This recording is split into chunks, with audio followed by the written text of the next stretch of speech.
Hey guys, tonight we're slipping back into the foggy mists of early morning, deep in the mountains of 18th century Korea. You lie on a warm floor lined with polished stone, the scent of pine and smoke curling into your nostrils. Outside, the sky is still the color of ink, and the silence is broken only by the occasional crackle from the embers in the brazier.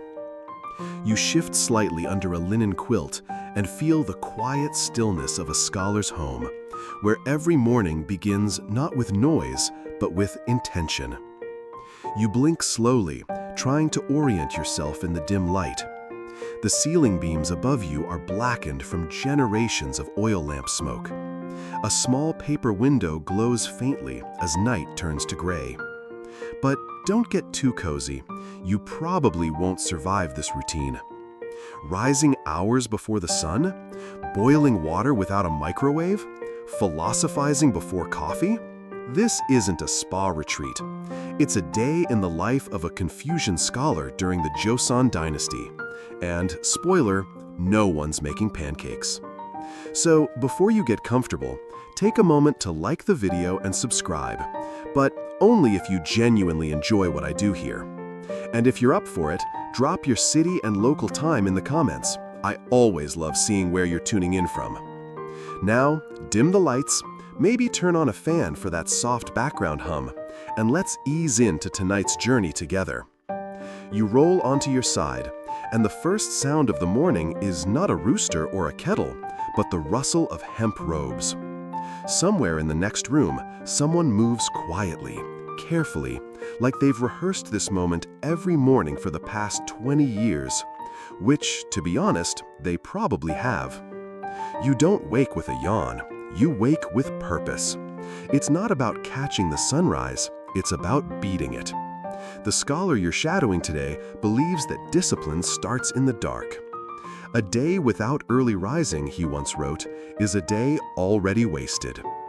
You slip out from under the quilt, your feet meeting the cool stone floors warmed by the untold heating system beneath. Not luxurious exactly, but definitely genius. An underfloor heating method that turns an entire room into a gentle hot plate. Toasty feet, even in winter. Your clothes are simple but dignified. A soft cotton durumagi overrobe bound at the waist. No buttons, no zippers, just folds, ties, and the sound of fabric whispering against fabric. Outside your chamber, the house is hushed but alive. The servant has already begun his tasks. You hear a faint splash, someone drawing water from a clay jar, and then the unmistakable thump, thump, thump of a wooden pestle grinding grain in a stone mortar. Rice, most likely, or maybe millet. You step into the hallway and breathe in the scent of pine smoke and fermented soybean paste. This is not breakfast at a cafe. There is no croissant, no eggs Benedict, just patience and starch and careful, conscious simplicity. Down the hall, you see your host, the scholar. He's already seated by a low writing table, inkstone and brush in hand. He doesn't greet you, not yet. He's mid-thought, absorbed in the pre-dawn quiet, where his ideas feel closest to the truth. You lower yourself onto a cushion across the room, watching the way the brush dances over rice paper. No hesitation, just smooth, elegant strokes. Maybe a poem, maybe a letter to another scholar in a neighboring province. Maybe an insult disguised as a proverb. It's hard to tell in this light. What's striking isn't just the discipline, but the deep calm in the routine. These mornings aren't rushed, they unfold. Time stretches like steam from a kettle, drifting through rafters worn smooth by decades of smoke and memory. And still, no one's eaten yet. The first sound from outside is a distant crow of a rooster, cracked and comically off-key. You glance up. That's the cue. From the kitchen comes a deeper rhythm now, the lid of an iron pot clanking as it's lifted, the sizzle of hot water over grain, and the unmistakable perfume of steaming white rice. You shuffle closer to the kitchen, trailing the scent like a cartoon character levitating toward pie. Inside, a middle-aged woman fans the fire, her face glossy from the heat. Her motions are practiced, methodical. First, the rice, then a pot of juk, porridge, made with just grain, water, and maybe a whisper of salt. The kitchen is sparse but purposeful, no clutter, no frills. Shelves lined with clay jars of doenjang, fermented soybean paste, gochujang, spicy red chili paste, and fermented radish. Though, side note, whether gochujang was really on the menu yet is up for debate. Some historians claim chili peppers didn't gain widespread use in Korea until well after Portuguese traders brought them to Asia in the 16th century. Others argue it was already a staple by the early 1700s. Scholars still argue whether Joseon-era kitchens had a fiery kick or were more umami than heat. Your bowl is ready. You sit beside the hearth, the floor still warm beneath you. The steam rises off the rice, catching in the slanted morning light now beginning to glow through the paper doors. There is no spoon, only chopsticks and a wooden ladle. You adjust your posture, straight back, legs tucked to the side, and prepare to eat not just with your mouth, but with your mind. For breakfast here is a practice, a meditation, a philosophy. Your host joins you now, robes flowing, sleeves gathered, his hair tied in a topknot beneath a square black got. He offers a polite bow and sits across from you, folding his legs with the kind of grace that only comes from years of painful repetition. The table is low and lacquered. On it, 2 bowls of rice, 1 steaming bowl of juk, and a small tray with side dishes, banchan, some pickled radish, a tiny dish of sesame spinach, a few slices of dried fish, and kimchi, of course. But not the bright red kind you might know. This one's paler, subtler, perhaps made without chili. More salt, more garlic, more fermentation. You take your first bite. It's warm, earthy, a little bland, but in a comforting, clean way. The rice has bite. The porridge is smooth. The air smells like smoke, steam, and stone. Your host eats slowly, deliberately. No talking, no slurping, just quiet chewing and occasional thoughtful pauses. Every movement is intentional, every bite measured. And there it is, your first lesson of the day, and you haven't even cracked open a scroll yet. Mindful eating. To consume with gratitude, with restraint, with an awareness of where the food came from. That it was planted, harvested, pounded, soaked, and steamed, all by someone else's hands. You catch the scholar's eye. He nods once, then looks out the window. It's morning now. The world outside has begun to wake. Somewhere, a student is being scolded for oversleeping, a dog barks, a child whines. But here, you are still in the hush. And you're just getting started. The rooster outside is not done. He crows again, louder this time, like he's getting paid by the squawk. You glance toward the courtyard, now painted in pale gray light. The fog has begun to lift, revealing the crooked branches of a persimmon tree, heavy with fruit. The stillness is giving way to small, familiar noises. Brush bristles sweeping across stone, a pail being filled, firewood being stacked with practiced rhythm. But in the kitchen, everything continues with quiet focus. You sit just a few feet from the fire, where the rice pot still breathes steam from its iron lid. There's something soothing about the way the cook moves. No rush, no clatter. Every motion is measured. She leans over the fire and carefully lifts the lid again. The scent of fresh rice envelops the room, nutty, warm, almost sweet. It's sticky white rice this morning, glutinous and slightly translucent, but perfectly cooked. A wooden paddle stirs it gently, releasing more fragrant steam into the air. On a second hearth, something else is brewing. A small clay pot with porridge bubbles quietly. Juk, made from millet today, not rice.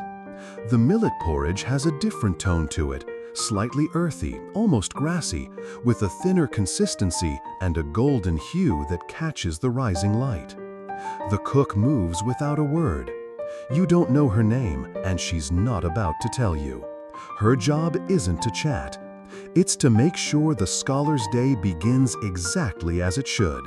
She ladles the porridge into a small ceramic bowl and places it beside a few other dishes now being laid out on a lacquered tray.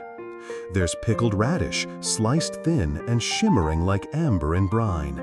There's fermented bean paste, curled like a brown rose in a tiny dish. A cluster of spinach greens, blanched and seasoned with sesame oil, is arranged like a green ribbon. And off to the side, there it is, a dish of kimchi. Not fiery red, but pale and fragrant, full of garlic and ginger, with a sour edge that wakes up your nose more than your tongue. You're handed your tray, and your fingers wrap around the lacquered edge. It's not heavy, but you carry it like it might break the silence. You move back to the sitting room, where the scholar is already seated, waiting patiently. He doesn't speak, not yet. There is an order to things. You bow slightly. He returns the gesture. You place the tray down before you, and so does he. There's no clinking of cutlery, just the soft sound of chopsticks being lifted, the whisper of rice being moved from bowl to mouth. You eat slowly. It's not just about the food, it's about the act of eating, chewing with attention, sitting with the taste, observing how the flavors balance or contrast. You try the millet porridge first. It's smoother than rice porridge, but with a subtle bite. Slightly grassy as expected, but comforting. You wonder how many generations before you tasted this exact breakfast. 10, 20, 100. As you chew, the scholar finally speaks, voice low and scratchy from the cold morning air. Millet, he says, is less refined, but sometimes humility is more nourishing than flavor. That's not a complaint. That's a proverb. In Joseon, Korea, food isn't just sustenance, it's metaphor. Every bite carries weight, and this breakfast, it's an essay in edible form. The scholar continues eating. You follow his rhythm, not rushing. The pickled radish is bright and sour, waking up your mouth. The spinach is mellow, nutty. Together, they form a quiet symphony, subtle, earthy, full of restraint. You remember someone once saying that Joseon food is like a whisper compared to the thunderclaps of modern Korean cuisine. And it's true. This is no spicy stew or sizzling barbecue. It's soft, measured, moral. Your host finishes a bite and clears his throat again. Rice, he says, is white like the heart should be. Porridge teaches patience, and banchan reminds us that even small things have value. He's quoting someone, maybe himself, maybe a teacher long gone. You nod slowly, unsure whether to chew or contemplate. Outside, the rooster gives it one last go before finally falling silent. The fire in the kitchen crackles. You hear someone drawing water again. The bucket squeaks on the pulley. Then, for a moment, there's only the sound of chewing and breath. You glance at your own tray. You've eaten most of the rice, though you tried to pace yourself. You don't want to finish before the scholar. There are rules about that. In fact, there are rules about a lot of things. In 18th century Joseon, Korea, even breakfast comes with a code of conduct. Confucianism isn't just a philosophy here, it's a lifestyle manual. Everything has an order, and everyone has a place. Meals reflect that. The rice must be eaten with respect. The side dishes should be consumed evenly, in balance, never favoring one over the other. To finish all the kimchi while leaving the spinach? Poor manners, maybe even a moral failing. You realize you're in the middle of a quiet performance, and you're being graded on posture, pace, and self-control. There's a tiny dish you hadn't noticed before, fermented soybean paste with sliced green onion. You try a small bite, and your mouth puckers. It's pungent, salty, rich, definitely an acquired taste. The scholar chuckles softly. "You weren't ready for that one," he says, eyes twinkling. You smile sheepishly and reach for another sip of warm barley tea, which smooths everything out again. The tea is brewed light, pale brown, almost golden. It's toasty, like popcorn without the butter. The warmth settles in your chest, and you feel the food begin to ground you. Body warming, thoughts softening, spine straightening. You look back at the scholar. He's not eating anymore. He's thinking. You can tell. His eyes aren't on the table. They're turned inward. Maybe he's composing a poem, or reflecting on the way the kimchi tasted more sour today than yesterday, or wondering whether he added too much millet to the juk. Or maybe, and here's the twist, he's wondering if he should have had just one more scoop of rice. Historians still argue whether most scholars of the time practiced what they preached when it came to restraint. There are diaries filled with Confucian maxims about moderation, but also records of elite families requesting imported delicacies, enormous feasts, even entire roast pigs on festival mornings. So who's to say this particular breakfast didn't occasionally include something decadent, like a sweet rice cake or a sip of plum wine? You glance around. No sweets in sight today. Just the last grains of rice in your bowl and a memory of steam. The scholar rises without ceremony. Breakfast is done. He wipes his hands on a cloth, adjusts his robes, and steps out into the courtyard without a word. You follow, feet crunching softly on the frozen ground. The sky is fully awake now, still pale, still cold, but full of promise. You exhale, and your breath fogs the air in front of you. The scent of rice and smoke still lingers in your nose. The scholar stands still for a moment, gazing at the mountain ridge in the distance. And you realize something simple. Breakfast was never just food. It was a preparation, a ceremony, a daily grounding in something older, deeper, and much quieter than the rush of modern life. You feel it now, in your bones.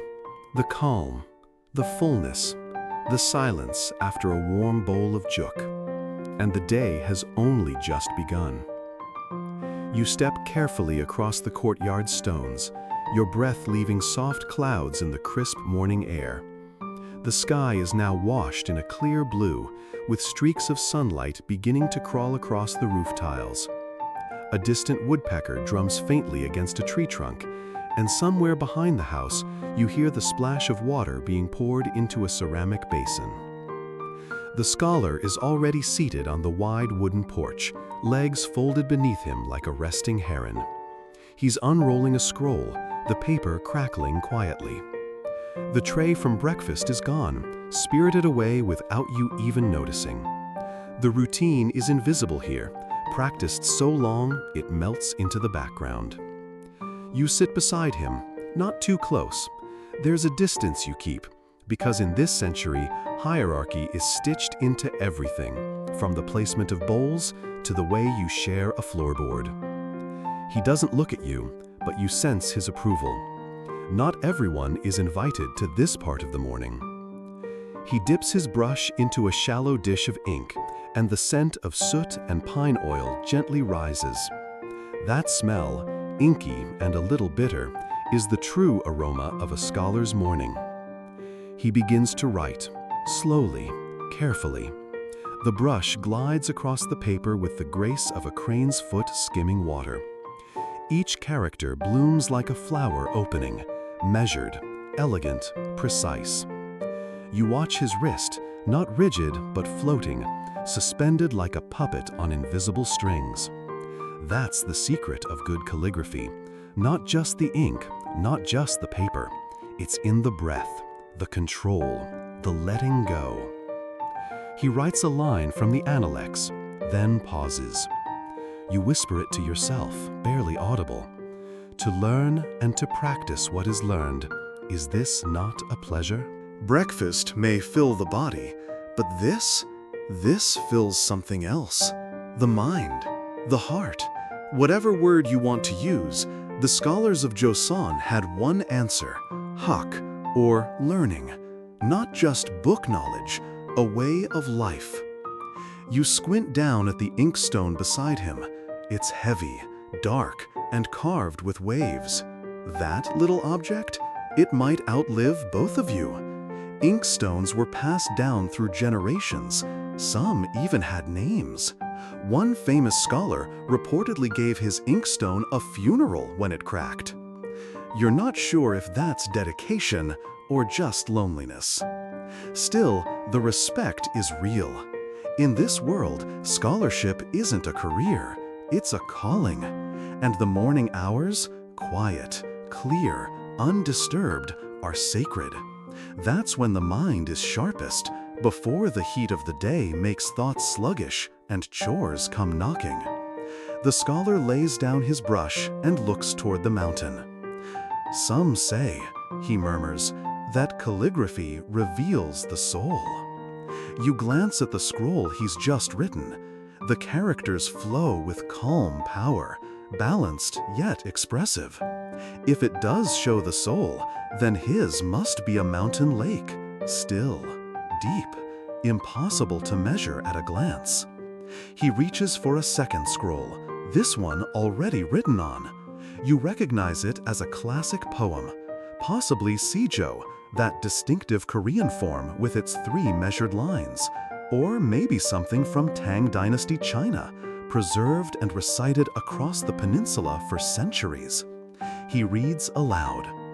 His voice isn't theatrical, it doesn't need to be. The rhythm is gentle, the cadence even. The words themselves carry the weight. The poem speaks of plum blossoms blooming despite the snow, of endurance, of purity, of beauty that doesn't shout. You close your eyes and listen. Even the breeze seems to pause, letting the syllables hang in the air. This was morning ritual for the 18th century scholar, writing, reciting, reflecting, sometimes alone, sometimes with a quiet companion, always with intention. You open your eyes and catch the scholar watching you, amused. Not asleep yet? He asks, lips curling into the faintest smile. You shake your head, barely. He chuckles. Most students are by the second poem. He's not wrong. There's something hypnotic about this rhythm. The scratch of the brush, the rustle of paper, the steady pace of breath between verses. If the breakfast was grounding, this is weightless, like floating on words. The sun has climbed higher. Light cuts through the mist like a golden knife. Shadows of pine branches dance across the porch. A bird perches on the fence post nearby, peering in like a nosy neighbor. The scholar sets the scroll aside and stretches slightly, vertebrae clicking like distant beads on a prayer strand. You take in his robes again, simple hemp, slightly frayed.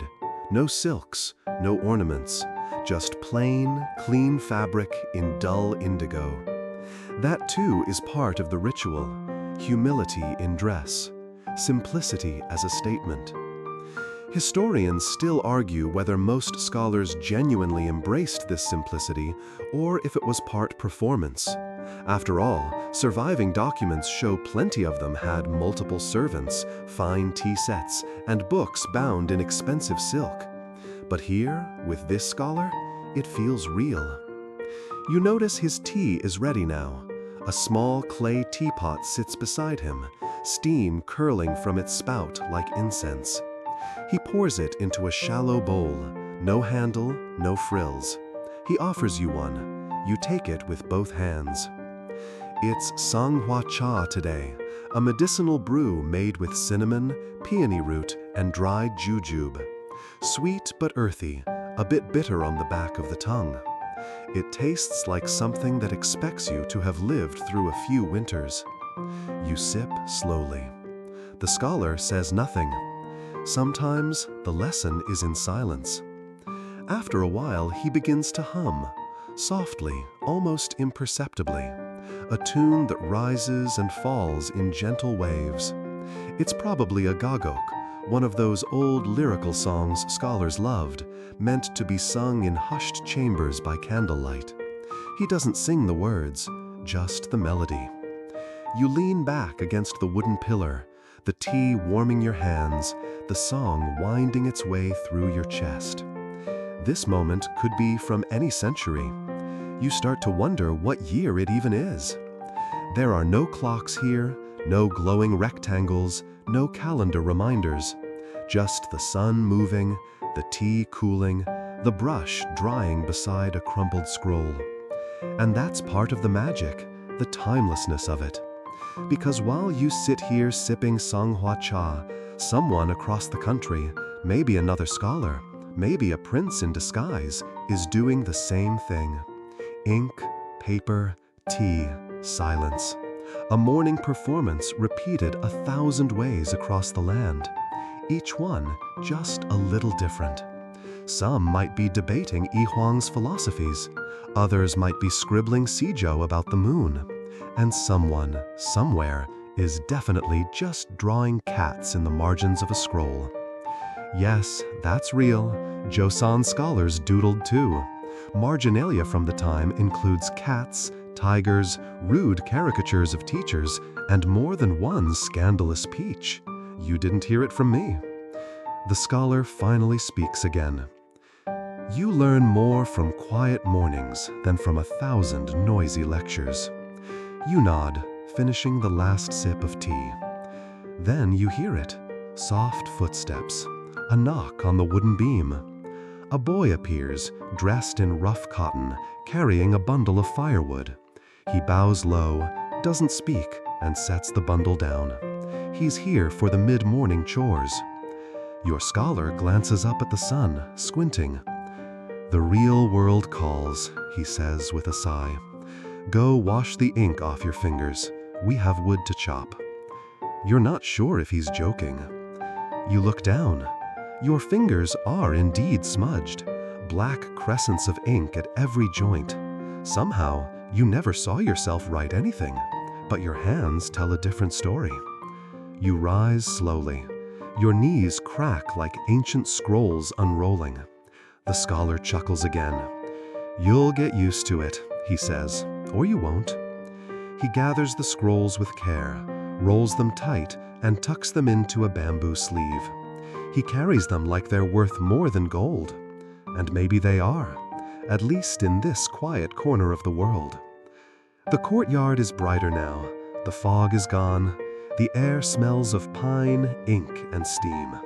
And as you step down the porch steps, feet light on the stone, you feel strangely refreshed.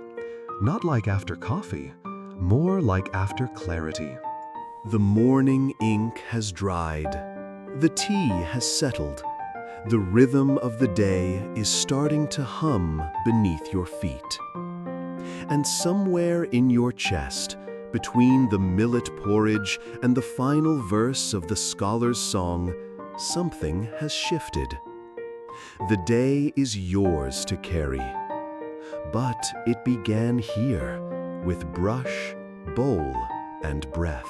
The scent of the scholar's morning tea still lingers faintly on your breath as you step into the rear courtyard, where the air is sharper, cooler. The mountain shadows have drawn back a little, revealing tidy rows of kitchen herbs and a tall stack of chopped pine logs leaning neatly against the clay wall. You glance at your hands, still faintly marked with black ink, like you've been caught red-handed by history itself. It's now mid-morning in the scholar's home. Breakfast has passed. The ink has dried. The quiet rituals of early study have been tucked away, like scrolls returned to their shelves. But the rhythm of the day rolls forward, soft and purposeful. You trail behind the scholar as he walks toward a small side structure, a sarangche, his private study and sleeping quarters. The door slides open with a papery rustle. Inside, the light is filtered through mulberry paper windows, casting the room in a warm, dreamlike glow. The scent here is different: cedar, aged parchment, and something faintly medicinal, not unpleasant, just serious, like a room that remembers things. He settles down at a low desk, beckoning you to sit again. This time, he doesn't speak. Instead, he gestures to a small chest beside him. You slide it open and find neatly tied packets, carefully folded paper sealed with twine. Letters, dozens of them. You look up, he nods. This, you realize, is the other kind of breakfast: correspondence. While modern folks scroll and swipe, the scholars of Joseon wrote letters, long ones, personal, philosophical, occasionally sassy. Some went to friends in faraway provinces, others to mentors, rivals, or long-lost students. These weren't casual notes, they were literary events, written with calligraphy so elegant it could make a museum curator swoon. One letter might begin with commentary on the weather. The frost today felt like the breath of old dragons. Then veer smoothly into political critique, or musings on bamboo, or quotes from Confucius, before circling back to, "Anyway, how is your gout?" You untie one and read slowly. The characters curve gently, with the grace of practiced hands. The scholar watches you read, sipping again from his teacup, not interrupting. A line leaps out. "Better to go hungry with a full heart than feast beside fools." You raise an eyebrow. He chuckles. "That was from my uncle," he says. "He never did get along with my aunt." A breeze stirs the letter in your hands, making it twitch like it's still alive. Maybe it is, in a way. The paper carries not just words, but time, intent, memory. In an age without instant messaging, this was how relationships stayed stitched together across miles and decades. There's a warmth to that, a kind of patience. Scholars often compose these letters in the lull between breakfast and duties. With the body fed and the mind clear, they poured thoughts onto paper like a slow morning drizzle. No rush, no hashtags, no word count limits. Some letters stretched across 5 pages. Some were poems. Some were passive-aggressive essays in disguise. Historians still argue whether these letters were truly private or written with an eye toward posterity. After all, many were carefully preserved, copied, even published. A bit like pretending your journal is just for you while using your best handwriting on every page. The scholar sets down his teacup and reaches for his own brush and paper. He begins to write, not in a hurry, but with an even flow. You watch the characters unfurl, one after another. His face is serene, not blank. There's a flicker of mischief in the arch of his brow, a twitch at the corner of his mouth. You lean over, trying to read. "No peeking," he murmurs, smiling without looking up. "This one is spirited." You sit back, hands raised. "Fine, keep your ancient gossip to yourself." He finishes with a final flourish, rolls the letter, and seals it with a red wax stamp pressed from a carved wooden seal. He holds it up like a cat presenting its catch. "Now," he says, "let's deliver it." You blink. Deliver it? You half expected a pigeon. But no, he leads you back through the corridor toward the front gate, where a boy waits with a straw hat and a small satchel. The scholar hands over the letter and murmurs a destination, somewhere 2 villages east. The boy bows, slips the letter into his satchel, and runs off down the dirt path, his sandals slapping rhythmically against the earth. You watch until he vanishes behind a hill. That's the thing about letters. You never know how or when they'll return, or if. But somehow, in this world, trust carries more weight than speed. Back inside, the scholar is kneeling beside a small brazier now, stoking the fire with a pair of chopsticks. He adds a pinch of dried herbs, wormwood maybe, and the room fills with a calming aroma. Lunchtime is still far off, but the scent makes your stomach twitch a little, as if remembering that breakfast was 3 lifetimes ago. The scholar stands, stretching his arms overhead with a sigh.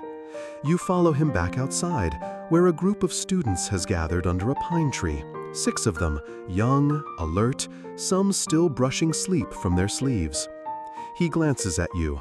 Lesson time. You try not to groan.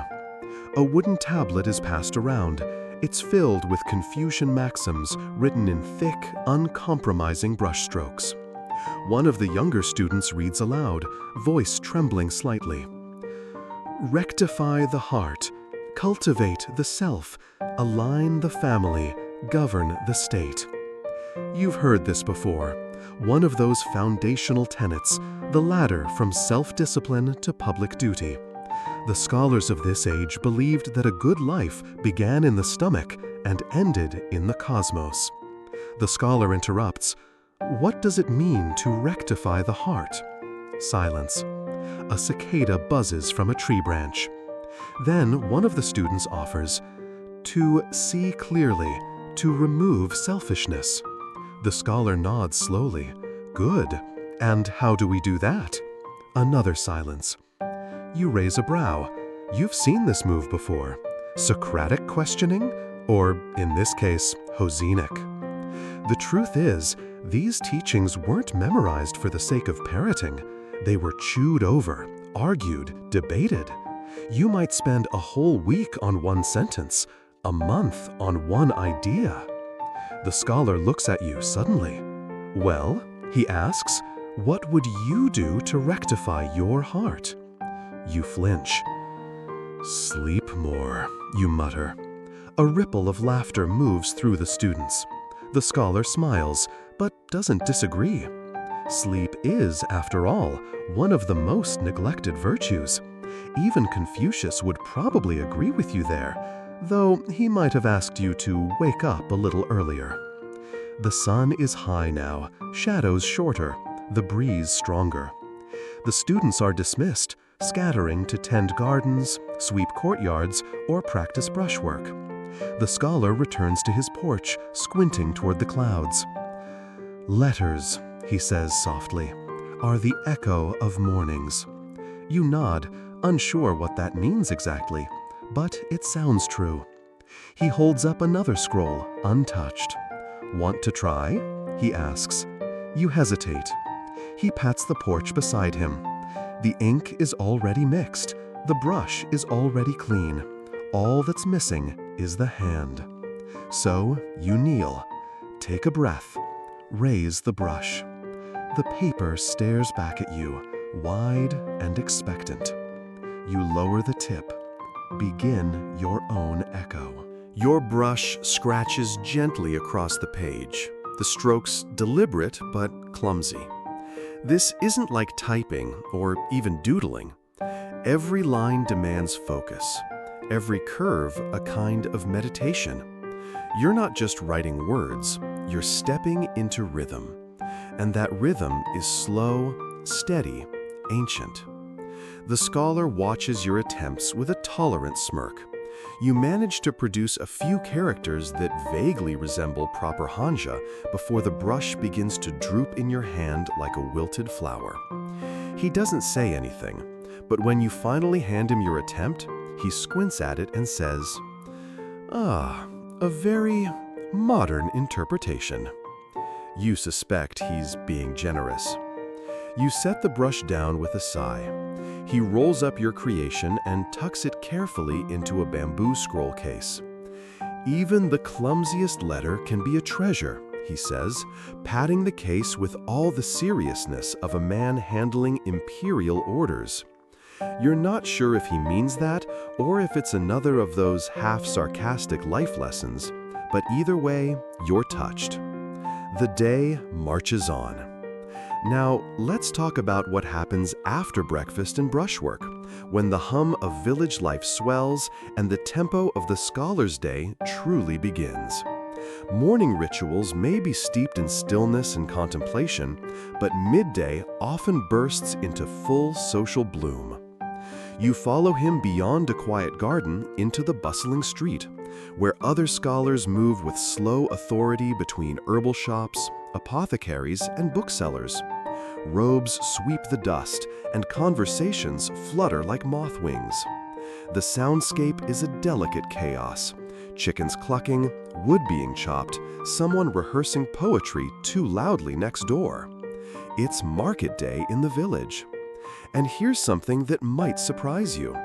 Even elite scholars, the so-called bookish nobility of the Joseon dynasty, didn't live entirely cloistered lives.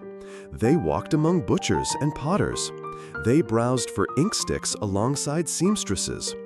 They haggled for rice cakes just like everyone else, although they might quote Mencius while doing it. You wander beside your host through the marketplace, where the smell of sesame oil mingles with fermenting radish and the steam of sticky rice. He greets a calligrapher selling hand-cut stamps, then pauses at a small stand to inspect lacquered wooden lunchboxes. Functional beauty, he murmurs, opening one to reveal a two-tiered compartment design, perfect for separating pickled vegetables from rice. You can tell he's not just browsing, he's thinking about his lunch. Of course, in a Confucian society, even food had etiquette. Meals weren't just eaten, they were observed. Savoring one's food quietly, without smacking or slurping, was considered essential to self-discipline. Sorry, noodle slurpers, you'd be quietly judged here. You pause at a stall where a woman is selling yakwa, a flower-shaped honey cookie, deep-fried and glazed until it glistens like polished amber.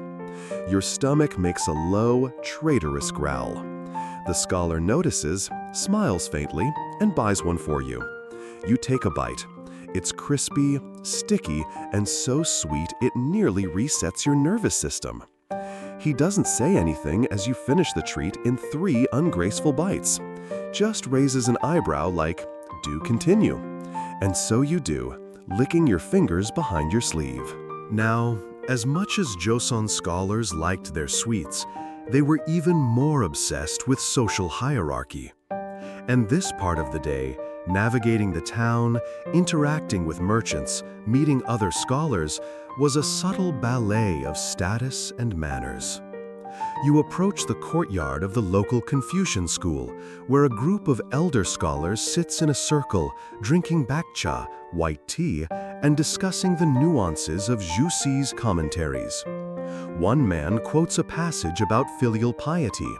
Another counters with a reinterpretation from Wang Yangming, prompting raised eyebrows and a few scandalized coughs. Your host joins in, seated just slightly apart to show respect but not submission. You stand behind him, feeling very much like a mismatched puzzle piece in this robed jigsaw. One scholar, older and with an impressively long beard, squints at you. "Your companion," he says, "doesn't look local." Understatement of the century. But your host simply replies, "They're here to learn." The old man huffs, "Then they should hear this. Virtue begins in restraint, even at the dinner table." Which, let's be honest, is a very polite way of saying, you ate that cookie way too fast. As the scholars continue to debate, you catch snippets of history being woven into every exchange. They reference past kings like Sejong the Great, who, by the way, was such a legendary scholar himself that he invented an entire alphabet before breakfast, or so the stories go. But here's a quirky little gem most textbooks won't tell you. Many Joseon scholars practiced a kind of polite food snobbery. Not only were certain foods considered more elevated, but how you talked about food could reflect your education. Saying something like, "This rice is soft as early snow," might win you admiring nods. Saying, "This soup slaps," would probably get you exiled to the mountains. Still, even among all the etiquette and scholarly one-upmanship, there was joy, especially in sharing a good meal. And as noon approaches, it's time to head back home. The scholar excuses himself, and you follow him through the winding alleys once again. Back in the courtyard, preparations for the midday meal are already underway. A low table is set with ceramic bowls, their matte glaze catching the light like river stones. A maid brings out steamed barley rice, fermented soybean stew, and several banchan, tiny side dishes arranged like edible calligraphy. Spinach with sesame oil, pickled perilla leaves, dried anchovies sautéed with honey. And, because your host has been watching you closely, another yakwa quietly appears on the edge of your plate. The meal begins in silence. There's no rush, no scrolling through phones, just the sound of soft breathing, the gentle clink of chopsticks against porcelain, and the distant chirp of birds in the rafters. You eat slowly this time, watching the way he picks up each morsel with care. Halfway through, he speaks. "Every meal," he says, "is a mirror. You chew, waiting. It reflects who you are, how you live, and who you serve." You glance down at your rice, wondering what it says about you. Probably that you're very, very hungry. The scholar smiles, as if reading your mind. After lunch, he offers you a small lacquer box. Inside are slips of paper, Seijo poems, each one a 3-line meditation on nature, morality, or love. You read one about a plum blossom blooming in the snow and feel a shiver crawl up your spine. Historians still argue whether Seijo was meant to be sung or read aloud. Its origins tangled between oral tradition and literary form. But one thing's clear, these poems were a key part of Joseon life, often exchanged after meals or inscribed onto gifts. Your host picks up a stringed gimungo and plucks a few notes, slow, mournful, yet oddly comforting. He hums along to the rhythm of one Seijo, eyes closed. You sit beside him, letting the vibrations lull you into that dreamy post-meal fog. The afternoon light fades, the cicadas have quieted. You lean back, full and floating, the sounds of poetry and strings wrapping around you like silk. And somewhere inside, that yakwa is settling in with the same quiet dignity as a Confucian scholar. You awaken, not from sleep, but from a lull. That soft mid-afternoon haze where time slows down and shadows stretch longer than they should. You're still seated beside your host, the scholar, who continues to tune his geomungo with such absent care that the strings barely make a sound. The stillness of the courtyard now feels sacred, as if disturbing it would earn a quiet frown from the ancestors. But your body, unlike your surroundings, remembers the rhythms of the day. And that rhythm says it's time to stretch. You rise, legs stiff from sitting too long, and follow the scholar as he wordlessly slips on his outdoor slippers. No fanfare, just a slight nod toward the bamboo gate. And, just like that, you're off for an afternoon stroll. In Joseon society, walking wasn't just exercise. It was mental hygiene. It was when ideas settled, when thoughts untangled themselves into clarity. It was how Confucian teachings, poetry, and daily obligations blended into something resembling peace. You and your host walk past rice paddies, glimmering like green glass. A boy waves from the fields. A dog chases a chicken. Somewhere, a woman sings as she washes clothes at a stream. It's all so deeply normal. And yet every piece of it fits perfectly into this world of order and elegance, like brushstrokes on a scroll. Then comes the twist. Just when you think you're in for an hour of quiet contemplation and birdsong, your host veers down a narrow path through a pine grove and stops before what looks like a modest wooden pavilion. He turns to you. Time to pay respects. You blink. To whom? He simply bows. The answer, as it turns out, is everyone who came before. This is a local shrine, one of many dotting the countryside, dedicated to ancestral rites, jesa as they're called. Inside, a polished table holds offerings, dried persimmons, stacks of chestnut rice cakes, a gourd of wine, and a bowl of seaweed soup that still steams as if someone just placed it there. Your host bows again, slowly, deeply, then lights a stick of incense. The smoke spirals upward in lazy curlicues, like it's trying to write something in the air. You follow his lead. 3 bows, 1 breath held longer than the rest. And in that moment, you realize something else. This isn't just habit, it's connection. In Confucian Korea, honoring your ancestors wasn't a yearly holiday. It was as essential as eating or sleeping. It was a declaration that your life was part of a much bigger sentence. The scholar says quietly, "We don't live alone, even when we're alone." That lands hard. Now, here's a quirky twist to all this reverence. There were actually manuals for these rites. That's right. If you ever feared messing up ancestor worship, no worries. Someone had already written a handbook about it, complete with diagrams, wine-pouring sequences, and recommended fruit placement. Yes, even the apples had a dress code. But as solemn as these rituals were, they weren't always unanimous. Historians still argue whether jesa originated purely from Confucian doctrine or if it absorbed earlier shamanistic traditions. Some suggest the practice of feeding spirits predated any scroll and was only later folded into official etiquette. Whatever the origin, here in this grove, it just feels real. Smoke, silence, a piece of dried persimmon left behind on a lacquered tray. Back on the path, your host suddenly pauses and asks, "You ever seen a say one?" You shake your head. He smiles. "Ah, you'll like this." A Seiwan, as you soon learn, is a Confucian academy, half school, half sanctuary.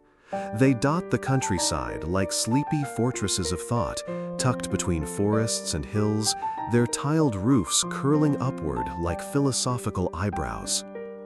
The one you visit today is modest but proud. Stone walls, a gate of aged wood, and inside, open walkways linking classrooms, meditation rooms, and a small hall for lectures. It smells like pine needles, ink, and old books, a scent that could probably reset your brain chemistry if bottled correctly.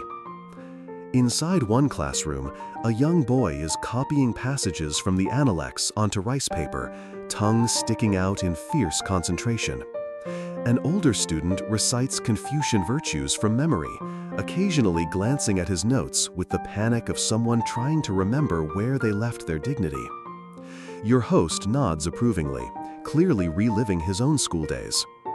And then, out of nowhere, he turns to you and asks, "Want to try?" You end up seated on the floor, brush in hand, copying a line that roughly translates to, "A man of honor does not worry about food or position." Which feels like a personal attack, if we're being honest, especially after your second yakwa. But there's something meditative about it. The loop of ink, the hush of the academy, the way your back starts to ache in the same exact way thousands of scholars' backs must have ached centuries ago. You're a little dot in a very old sentence, and oddly, it feels good. The scholar stands, and the two of you step into the lecture hall, where a teacher is delivering a talk on filial piety. His voice is deep, rhythmic, almost like chanting. Even though you understand only a few words, the cadence is hypnotic. Suddenly, a student sneezes loudly. The teacher pauses, everyone freezes. Then the teacher smiles and says, "Even sages catch colds." The room bursts into gentle laughter. It's the sound of shared humanity cracking through formality like light through paper walls. You stay for another hour, listening, absorbing, existing. No rush, no urgency, just thoughts slowly steeping like tea. Before leaving the Seiwan, the scholar shows you the library, rows upon rows of hand-bound volumes, some so brittle they're wrapped in silk. It's here he pulls out a small book, bound in faded blue, and hands it to you. The title? On Breakfast, Sleep, and the Quiet Life. Okay, that's not a joke. That's the actual title. Apparently, some scholar centuries ago wrote an entire volume on how to live peacefully through modest food, proper rest, and moderate thought. You flip through it. One page reads, "Begin your day with warm water and humility." Another, "Speak only when your voice is softer than silence." And finally, "A loud life leads to brittle bones." Again, feeling personally called out. As evening draws near, you walk back through the pines with the scholar, your arms full of borrowed books, your head full of borrowed wisdom. A breeze stirs the top trees, sending needles whispering across the path. You ask quietly, "Do you ever feel overwhelmed by it all? The rules, the expectations, the constant self-control?" He thinks for a moment. "Only when I forget to look up." He points. Above, the sky has softened into watercolor, lavender, peach, gold. The first star dares to blink. It's a discipline, he continues, but also a kindness. Order gives peace, like a lullaby you hum for your own heart. And right then, you get it. Maybe that's what this entire day has been, a lullaby, in the form of ink, etiquette, ancestor smoke, and pine needles. As you reach the scholar's gate, the village is preparing for dusk. Lamps are being lit, children are being called home. A woman carries a basket of mushrooms across the lane, and a cat slips through a gap in the wall like it owns the place. The scholar pats your shoulder. "Tomorrow," he says, "we talk about tea." You nod, too full to answer. The sky is humming, the breeze is sleepy, and your footsteps are slower now, as if the road itself has deepened into something quieter than silence. Dawn returns, gently, like a careful whisper, and you're already awake. Not fully, of course, just that hazy state where you're not quite dreaming, not quite living. Somewhere in between, somewhere quiet. Outside, the sky is still pale gray, smeared with the promise of sunlight, and the village stirs like an orchestra tuning before the first note. Today begins not with rice or ritual, but with tea. You step into the courtyard just as the scholar is opening the wooden shutters, letting in the cool breeze. The scent of pine lingers from yesterday's walk, but it's joined now by something warmer, roasted barley, or maybe toasted rice. Earthy, comforting. Your host motions for you to follow him. No words yet, just the language of sleep-heavy limbs and shared silence. Inside the small tea room, everything slows down.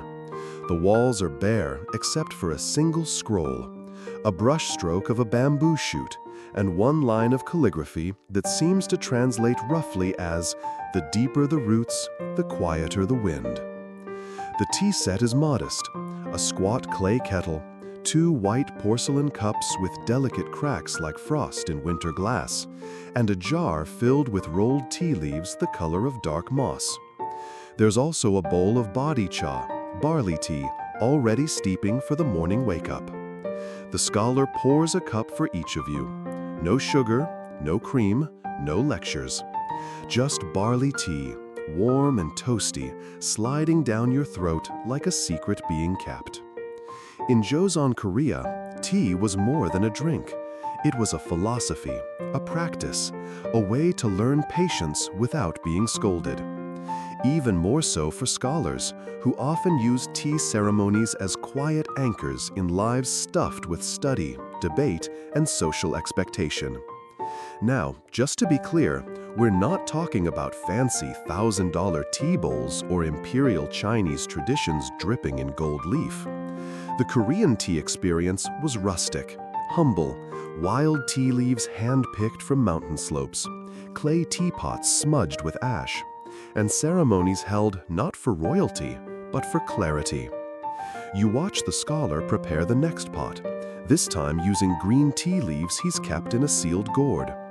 He boils water over a charcoal brazier, carefully measuring the heat not with a thermometer, but by sound. That's right. Traditional scholars used 3 stages of boiling: crab eye, small bubbles; fish eye, medium bubbles; and raging torrent, basically tea Armageddon. Your host removes the pot at fish eye. Perfect timing. Historians still argue whether the Korean tea tradition was as formalized as its Chinese or Japanese counterparts, or whether it remained more spontaneous and spiritual. Some believe that Korean monks preserved tea practices through Buddhist rituals, passing them on to scholars who infused them with Confucian mindfulness. Whatever the origin, one thing's clear: this isn't about caffeine. It's about awareness.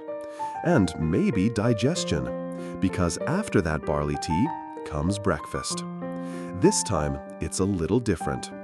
Your scholar seems to be in a nostalgic mood, because he's laid out a spread he calls Chonji Inban, loosely translated as heaven and earth in a tray. It's not a common breakfast, more like a poetic throwback to earlier traditions. But the effect? Stunning. There's a bowl of white rice porridge, juk, drizzled with sesame oil and a sprinkle of pine nuts. Thin slices of dried radish marinated in plum vinegar. A square of pan-fried tofu dusted with powdered kelp. And a small clay dish holding something curious. Petals. Yes, petals. Chrysanthemum petals lightly soaked in honey and folded into thin rice crepes, as if you're eating poetry. He notices your puzzled look. Balance, he says. Even beauty must be eaten. Fair enough. As you sip more tea and sample the petals, they taste like spring and regret somehow. The scholar speaks. You know, breakfast was often eaten alone, he says, early, before the sun, before the day intrudes. He's not wrong. Unlike grand feasts or evening meals shared with extended family, breakfast in the Joseon era was often solitary, especially for scholars. A moment of grounding before the scrolls, the debates, the letters, and the endless moral calculations of Confucian ethics. But solitude didn't mean sloppiness. Meals were still orderly. Bowls arranged symmetrically, chopsticks and spoons aligned. Even a bowl of plain porridge deserved dignity. In fact, one Confucian scholar once wrote an essay about how the way you place your spoon reveals your inner virtue. Can you imagine being judged for spoon angle before you've had caffeine? Anyway, back to the tea. With breakfast done, the scholar guides you to a shaded alcove beneath the roof, where he set up a tiny writing station. There's a low table, an inkstone, brushes, and a worn collection of poems. You sit, belly full, eyelids heavy, and listen as he reads a short verse aloud. It's about a lone crane, mist-covered mountains, and the scent of old tea, predictably. Then he says, "Write one." Your mind stutters. Me? He nods, already handing you the brush. You try, you really do. Something about dew and silence. Maybe a metaphor involving a cold radish. But your brushwork is tragic, and your metaphor barely survives the first line. He reads it, smiles. Not bad. Radish was bold. You laugh, genuinely. This, it seems, was another part of scholarly breakfast life. Gentle challenges, mental calisthenics. Not the aggressive competition you might expect, but a soft, shared encouragement to wake up the mind as gently as the body, one syllable at a time. Now here's a fun historical nugget. Some scholars during the 18th century developed personal tea rituals so elaborate they bordered on performance art. One man reportedly held his tea bowl up to the rising sun before each sip, believing the light would cleanse the bitterness. Another insisted on using snow melt water, even if it meant sending servants up the mountains to retrieve it. Then again, others were far more minimalist. A single bowl, a whisper of leaves, a broken silence. The spectrum was wide, but the intent was always the same: awareness.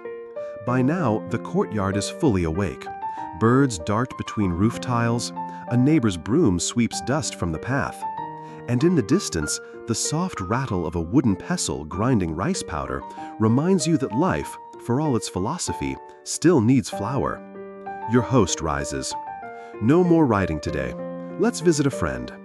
You follow him across the village, past a small grove of flowering dogwoods, to another scholar's home.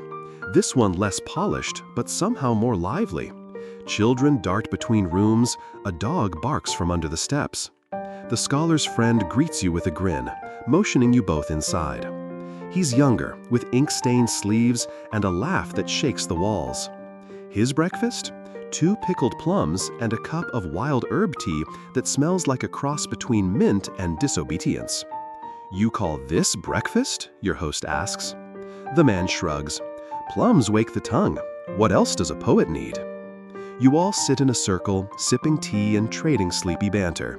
They tease each other about their students, the merits of various proverbs, and the ongoing war between boiled and steamed tofu textures, a conflict without end. You listen, smiling, until the younger scholar leans in and asks, "What do you dream of?" You freeze, because no one's asked you that since forever. He chuckles. In the morning, the mind is honest. Answer before it lies. And just like that, you're quiet. Tea in hand, morning sun, a scroll half written with your terrible radish poem, and a question echoing softly under your ribs. Maybe that's what breakfast was really about for these 18th century scholars. Not just food, not even ritual, but space. Space to remember who you are before the world tells you otherwise. You leave the poet's house with a faint buzz in your bones, not from caffeine, but from that quiet kind of aliveness that sneaks in when you're surrounded by slow, thoughtful people who actually listen. The air smells of dew and earth, and something faintly citrusy, perhaps from the young citron trees blooming near the gates. The scholar walks in silence beside you, and you match his pace. It's mid-morning now, and the sun has finally lifted itself above the tiled rooftops, casting long, calm shadows across the path. There's a rhythm here, a ritual in the walking. You don't need to talk. The ground talks for you. Today's agenda, though it was never formally announced, appears to be focused on another important aspect of a Joseon scholar's morning: writing letters.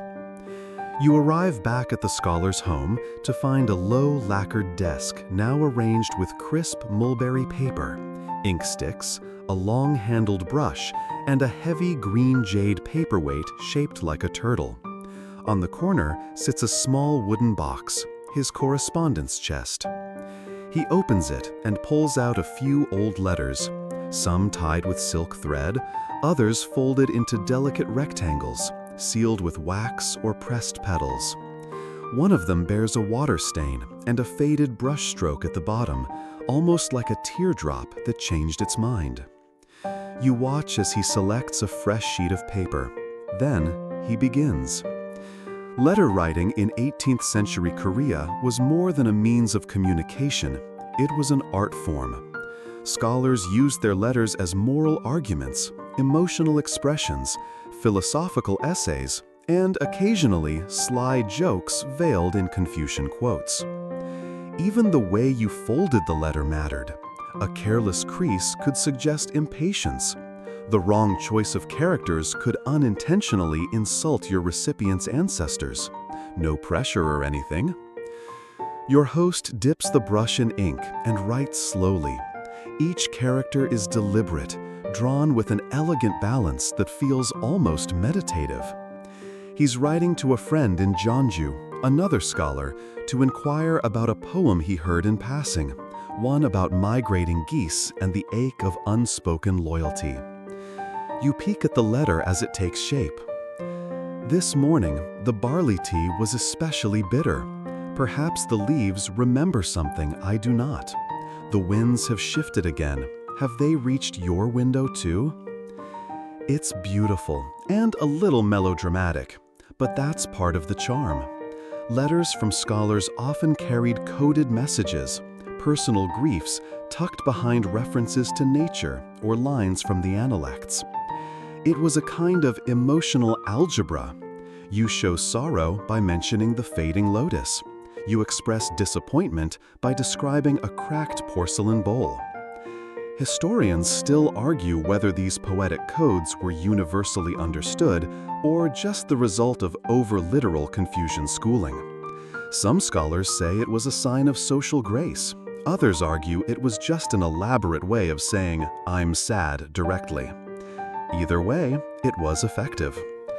Your scholar finishes the letter and carefully folds it, pressing the edges flat with a bone tool. Then he turns to you, handing over a blank sheet. "Oh no, not again." "Write one," he says, that same gentle command as before. You hesitate. To who? He shrugs. "Anyone you miss." You stare at the paper. Your brain sputters. You weren't ready to unpack feelings today. So you pick someone. Maybe a friend you haven't seen in years. Maybe someone you lost. Maybe someone you don't talk to anymore, not because of a fight, but because life got in the way. You write slowly. Your hand shakes a little, but you write. You say you're okay. You mention the smell of roasted barley and the sound of wind over tile. You write something you didn't realize you needed to say. When you finish, you don't show him. You fold it carefully, like he did, and tuck it into your sleeve. Now it's late morning, and time for another important part of a Joseon scholar's daily rhythm, the post-breakfast garden walk. That's right, another walk. Scholars didn't exactly sprint through their mornings. They preferred slow loops around carefully tended gardens, reflecting on their writing, digesting their food, and watching the world as if it were an ancient poem just waiting to be translated. The scholar leads you to a side gate you hadn't noticed before, and behind it lies a small enclosed garden. Not overly fancy, just some gravel paths, a few potted ginkgo trees, a pond with 3 bored-looking koi, and a stone bench under a crooked pine. You sit. There's no talking for a while, just breathing and the occasional crunch of footsteps on gravel. A butterfly skims past your nose, indecisive and probably late for something. Your host eventually breaks the silence. Do you hear it? You tilt your head. Crickets? The wind? The silence, he says. It has texture. You nod, though you're not entirely sure what that means, but it sounds wise, and that's good enough. In this stillness, he begins to recite, no warning, no explanation, a passage from an old Confucian text. His voice is quiet, rhythmic, and even though you don't catch every word, the cadence is comforting. You feel like you're being slowly wrapped in silk. Turns out, daily recitation of classical texts was another staple of the scholarly warning, not as punishment, but as mental sharpening, like flossing, but for your morals. Some scholars even developed personal mantras, favorite lines they would recite each morning like affirmations. One particularly eccentric figure from Gyeongsang Province reportedly muttered the same line every day for 20 years. Benevolence begins with silence. His neighbors found it charming at first, then mildly alarming. Your host's voice fades out, and you both watch the koi again. They haven't moved, still on strike. Then he asks, "Do you memorize anything?" You blink. Like passwords? He laughs. Anything worth repeating? It's a good question. What do you repeat to yourself when no one's listening? Before you can answer, a soft bell rings in the distance. Once, then twice. The scholar stands. Time for the courier, he says. Back at the house, he packs up the letter he wrote earlier and places it in a small cloth pouch, tying it with a cord. A young boy from the village arrives on foot, bowing politely, and receives the letter like it's a relic from the heavens. That's how mail worked for scholars, through networks of messengers, students, and village boys paid with small coins or leftover rice cakes. No stamps, no tracking numbers, just trust and wax seals. Once the courier leaves, your host sits back down, stretches with a soft groan, and says, "Now we wait." Wait for what, you wonder? For a reply, he says, as if reading your mind. Sometimes they come in a week, sometimes in a season, sometimes never. You ask if that bothers him. No, he replies, the letter was the point. That idea sits with you for a long while.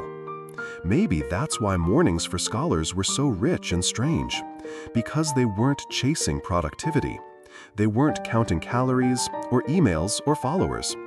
They were just being, reading, walking, drinking bitter tea, writing unnecessary letters, and occasionally sitting in silence long enough to notice the difference between a breeze and a wind. So here you are, one foot in history, the other still in your own fuzzy socks, watching the clouds drift like folded paper through the sky. Not quite sure where this day or this story is heading next, but content to let it unfold, one brushstroke at a time. The clouds roll slow and low, thick like folded parchment stretched across the sky. You and the scholar sit under the eaves again, two humans bound not by purpose, but by presence. Time has lost its edge. The letter's been sent. The tea is lukewarm. There's no great agenda hovering in the air. And that's when the conversation finally shifts. Do you know, the scholar begins, how many mornings start in China? You glance up, a little puzzled by the question. Or in Nagasaki, or Malacca. He's not being philosophical, he's being literal. Because even here, in a small Korean village bound by tradition and silence, the wider world presses in, through trade winds, through stories, through objects that whisper of elsewhere.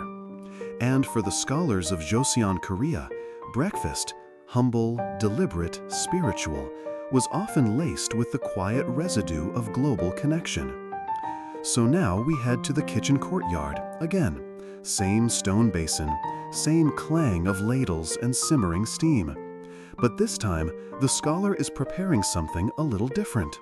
A warm rice gruel called juk, flavored with tiny slices of dried tangerine peel, chungpi, imported all the way from the southern coasts where trade ships occasionally touched land. It's delicate and citrusy, and apparently good for digestion and melancholy. This might seem like a local recipe, but the dried citrus used in today's juk may well have traveled along with Chinese medicine bundles, or as part of tribute gifts that came by sea. That's the thing about history. It hides itself in breakfast bowls. By the 18th century, the Joseon dynasty, while relatively isolationist by design, still found itself tangled in a web of trade routes, courtesy of the Ming and Qing dynasties, Japanese intermediaries, and maritime merchants moving goods under cloudy auspices. Officially, Korea's international trade was highly restricted, regulated through state missions or controlled markets like the Wagwon in Busan, where Japanese traders were corralled into a kind of diplomatic cul-de-sac. But unofficially, oh, it was thriving. Silks, books, medicinal herbs, ceramics, even gossip, everything found its way in, one way or another. And many of those items influenced not just court life, but the morning routines of scholars, who were often the first to adopt imported trends with a sprinkle of intellectual justification. A scholar might brew his tea with cloves brought from Southeast Asia, claiming it cured phlegm and spiritual fatigue. Another might write a short essay praising the moral symmetry of a celadon bowl, freshly traded via an underground route through port intermediaries. One particularly oddball intellectual even devoted an entire journal to comparing the sounds of Korean rice cakes and Japanese mochi, arguing the latter lacked seriousness of chew. You sip your citrusy juk, the warmth blooming behind your eyes. It's oddly grounding. You ask if this kind of dish was common. Only when the moon is in retreat, the scholar replies. Okay, that probably isn't helpful, but the point is, recipes, like ideas, traveled. And through breakfast, you can trace the fingerprints of diplomacy, trade, and even piracy. Take ginseng, for example. Korea's prized root was a key export item, sent as tribute to China, coveted across Asia for its supposed healing properties. But when scholars in China wrote back praising the quality of Korean insam, some Korean scholars wrote entire essays about their national pride, disguised as botanical discussions. One letter from a Confucian in Kaesong literally begins, "The root of the mountain is stronger than the stem of the empire." Subtle. Historians still argue whether these essays were genuinely nationalistic or just botanical humblebrags. Either way, ginseng ended up in plenty of morning teas, sliced thin into bowls of watery porridge or brewed into bitter infusions served before writing sessions. You glance at the tea bowl again. There's something new in it, floating slivers of what might be ginseng or possibly driftwood. The scholar sees your confusion and just says, "It wakes up the chest." No further clarification. Alongside herbs and spices, the scholars of Joseon sometimes collected foreign curiosities: fans from Japan, porcelain from Jingdezhen, inkstones from Vietnam. Not because they were flashy, but because each object told a story. If it helped with moral cultivation, or even just made breakfast feel more balanced, it was considered acceptable.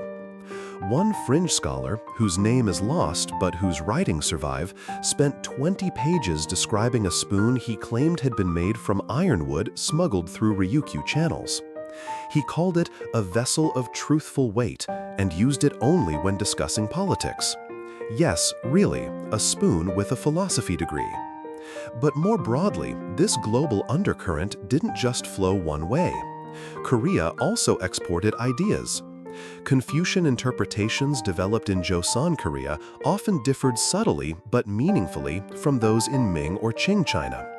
Korean scholars contributed to literary debates, wrote critical commentaries, and even found their works passed around by Chinese officials, though often unattributed. Typical. Even breakfast routines, when written about in these letters or essays, became part of this quiet cultural exchange. One preserved document from a Korean envoy visiting Beijing describes the horror of seeing greasy dumplings served at dawn. "Their oil enters the stomach like a bandit," he writes. We've all been there. You ask the scholar how he feels about this global influence. He raises an eyebrow. "The world changes whether you open your gates or not," he says. "Better to meet it with a full stomach." And that's really the tension, isn't it? The Joseon worldview prized stability, structure, and internal harmony. Yet their breakfasts reveal something else, a quiet openness to the world as long as it arrived dressed in virtue and steamed rice. The morning wears on. You return to the study where the scholar unrolls an old scroll. It's not a treatise or a poem. It's a market ledger, lists of goods brought to a local town from the coast. Dry fish, Chinese paper, anise seed, turtle shell, ginger, one broken mirror. The items are mundane, but together they hum with meaning. These were the threads of connection, not great battles or famous treaties, just soap and ink and breakfast condiments. Even now, archaeologists uncover ceramic shards or rice storage jars with stamps linking them to Chinese kilns or Japanese ports. Some historians argue that even Joseon roof tiles were sometimes made with imported clay, though this remains debated since documentation is sparse and tiles don't exactly tweet their origin story. Still, the evidence is there. Trade routes existed, ideas flowed, and morning after morning, scholars like your host felt the ripple of it all, sometimes in their tea, sometimes in their ink, sometimes in the way the morning wind seemed just a little too warm for spring. You sit beside him as he traces the faded ink of the ledger, It's oddly moving, like eavesdropping on history through receipts. You half expect him to pull out a stone credit card and ask for your signature. He doesn't. He just says, "Even a bowl can travel farther than a man." You nod, not because you fully understand, but because the rhythm of the day has slowed to that soft, dreamlike glide again. Outside, someone is sweeping the courtyard. A child's voice rises in a lullaby. And your breakfast, flavored by trade, philosophy, and time itself, sits warm in your belly. The world is wider than the mountains, but sometimes you only need a morning to remember that. The air this morning is different, crisp but forgiving. The wind traces through the trees like a gentle broom, sweeping away any lingering thoughts of yesterday's rice bowls and market ledgers. You're already at the threshold of the scholar's courtyard when he steps out, holding something unusual. It's a rolled piece of silk, worn but clearly treasured. "I want to show you something," he says, which, let's face it, usually means he's about to unravel some metaphysical metaphor or reveal a kitchen implement with its own personal poetry. But this time, the object really is special. It's a hand-painted scroll, a family heirloom depicting a scholar from centuries past, seated cross-legged in front of a modest breakfast, rice, seaweed, and what appears to be a plum blossom folded in cloth. "This was my great-great-grandfather," the scholar says softly. "He woke up every morning before the roosters, not because he was disciplined, but because he wanted to speak to the mountains before the world interrupted." You peer closer at the figure's serene face. It's calm, meditative, but the plum blossom, that's unexpected. You raise an eyebrow. "He said," the scholar continues, "even a blossom can teach the stomach about patience." "All right then." And with that, he's leading you into a conversation, not just about his ancestors, but about how Confucian ideals were passed down not only in texts, but in taste, routine, and breakfast bowls across generations. Because for the scholars of 18th century Joseon Korea, breakfast wasn't just nourishment, it was a daily act of ethical calibration. And this generational handoff of habits from father to son, teacher to pupil, was almost ritualistic. We're talking about more than recipes, we're talking about morning philosophy. Families of Yongbon scholars often preserved strict routines that stretched across centuries. It wasn't just about what they ate, it was how they ate it. Sit straight, speak little, begin with suk, chew thoughtfully, reflect. A proper morning, they believed, shaped the rest of the day, and by extension, a life of proper mornings shaped a virtuous character. But here's the strange part. These habits weren't always enforced by rules. More often, they were absorbed by osmosis. A young boy, barely tall enough to reach the rice pot, would watch his father bow to the rising steam, pour water into a tea bowl with reverence, and make small notes in a daily ledger before the first bite. And slowly, over time, those motions would become second nature, like muscle memory for the soul. Historians still argue whether this kind of ritualism truly reflected internal belief, or whether it was more about social display, performing piety to signal belonging to a moral elite. But maybe it doesn't matter, because either way, the mornings were shaped by meaning, and the meaning shaped the morning. Take, for example, the concept of gyeong, respect or reverence. It wasn't just about bowing to elders or quoting the analects. Gyeong was embedded in everything, even the handling of chopsticks.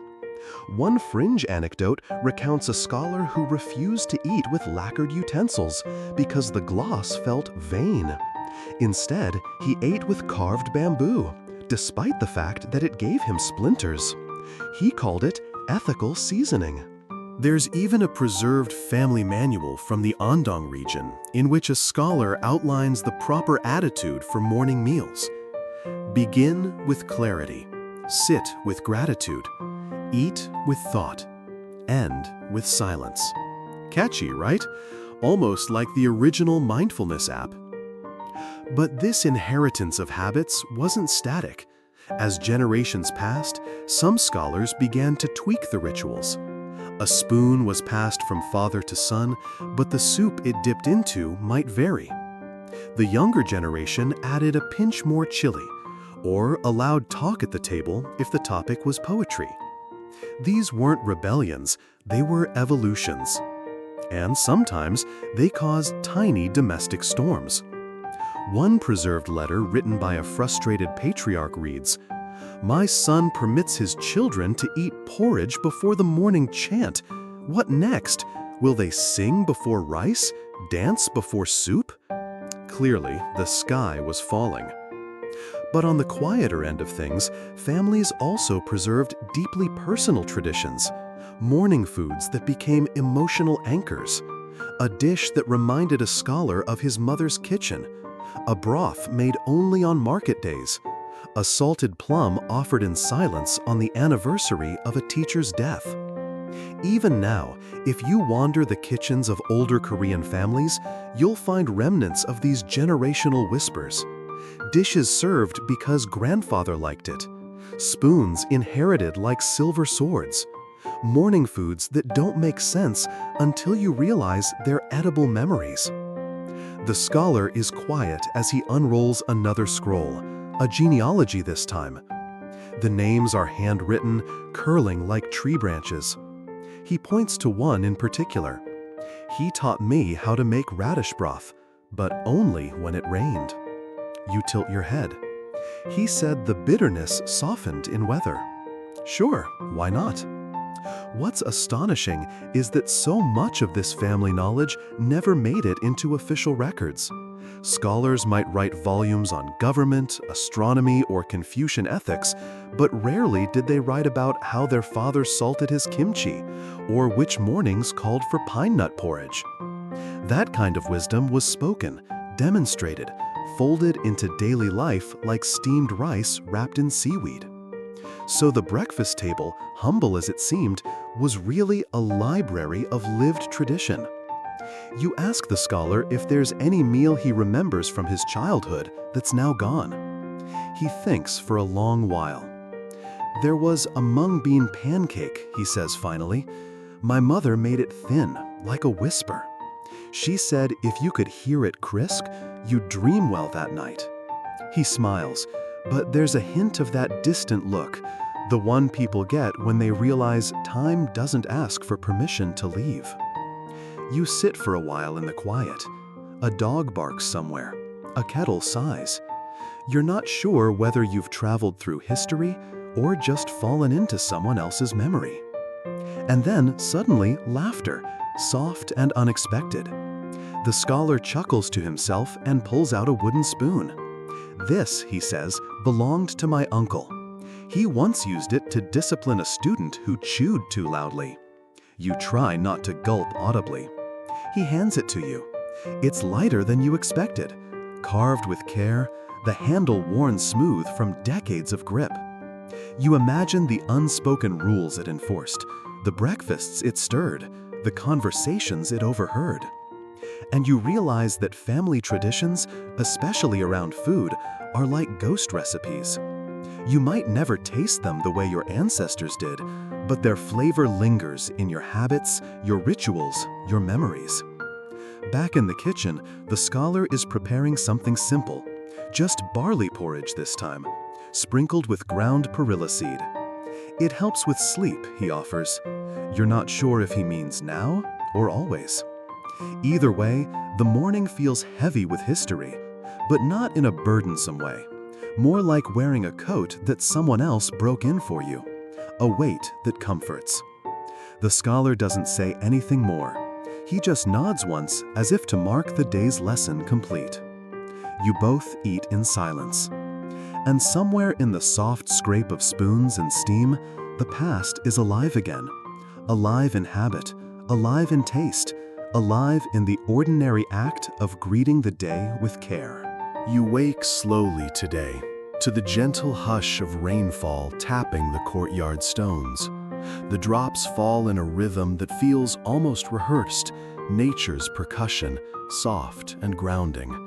The scholar is already awake, of course, seated under the eaves with a steaming bowl of juk, plain rice porridge, so smooth it seems to hum in the bowl. He's gazing out at the misty garden with the kind of calm that only people who never check their email before breakfast can achieve. "You're just in time," he murmurs, nodding toward a small wrapped bundle beside him. "Try this." Inside, it's a sliver of pickled radish, sharp, clean, like a culinary exclamation point. "Wasn't always this simple," he adds. "The scholar officials of court had breakfasts like banquets, 18 dishes, 3 kinds of soup, gold chopsticks." You raise an eyebrow, because that's not the monkish aesthetic he's been preaching so far. And here begins a very real tension between the humble, ideal breakfast of the Confucian gentleman and the rather less humble morning feasts of actual elite households. Because for every scholar who claimed virtue through minimalism, there were others who leaned into the privileges of status: servants, rare ingredients, imported spices, and full morning spreads that could rival a royal lunch. You're beginning to suspect not everyone read the same rulebook. Take the case of Guanyin households, official families stationed in administrative posts across the provinces. Historical records show that some of these officials maintained elaborate morning rituals, including multi-course breakfasts featuring grilled fish, fermented crab, jun, savory pancakes, preserved chestnuts, and freshly brewed ginseng tea. That's a lot to digest before 7 a.m. And yet, these same officials might also keep a copy of the Sohak, lesser learning, by their table, murmuring passages between mouthfuls. A performance of modesty, perhaps, or genuine reverence despite the abundance. Historians still argue whether these breakfasts were displays of Confucian decorum, practical responses to long workdays, or just a socially sanctioned way to show off. Whatever the motive, the forked path is clear.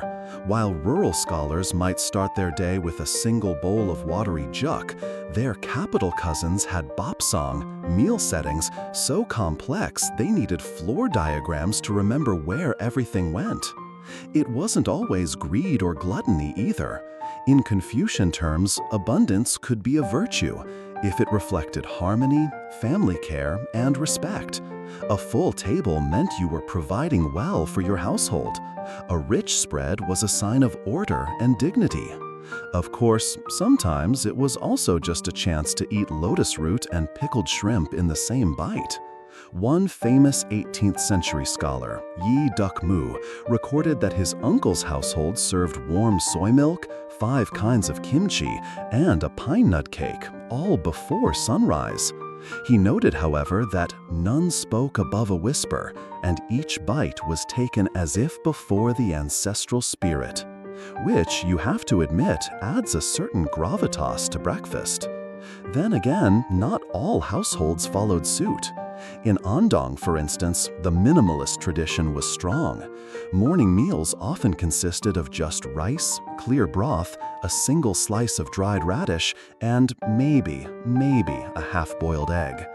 These scholars were suspicious of opulence, believing that it clouded moral clarity. One fringe story involves a Confucian teacher who, upon being served breakfast with more than 3 dishes, reportedly buried the extra side dishes in the garden to protect the household from excess. Imagine someone doing that at brunch today. Too much avocado toast. This is dangerous. And yet, here's the twist. Even those who preached simplicity often relied on the labor of many. Behind every Spartan breakfast was a housekeeper waking before dawn, a farmer's early harvest, a potter's kiln, a wife or daughter managing the domestic clockwork. In this sense, even the most austere meals carried the echoes of wealth and infrastructure. The scholar stretches, refilling your teacup. "It's a mistake," he says, to imagine that modesty comes without effort. He tells you about one of his ancestors, an official sent to a remote district in Gangwon. The man refused to eat any food not grown locally. Admirable, yes, but also impractical. Local farmers scrambled to meet his needs. His housekeeper had to invent recipes with what little was available. He refused soy sauce for 3 months because it came from another valley. Eventually, his wife staged a mild rebellion and introduced a traveling bean stew. He accepted it on the condition it be renamed ethical broth. A bit much? Probably, but it also reveals how even ideological purity had to navigate human reality.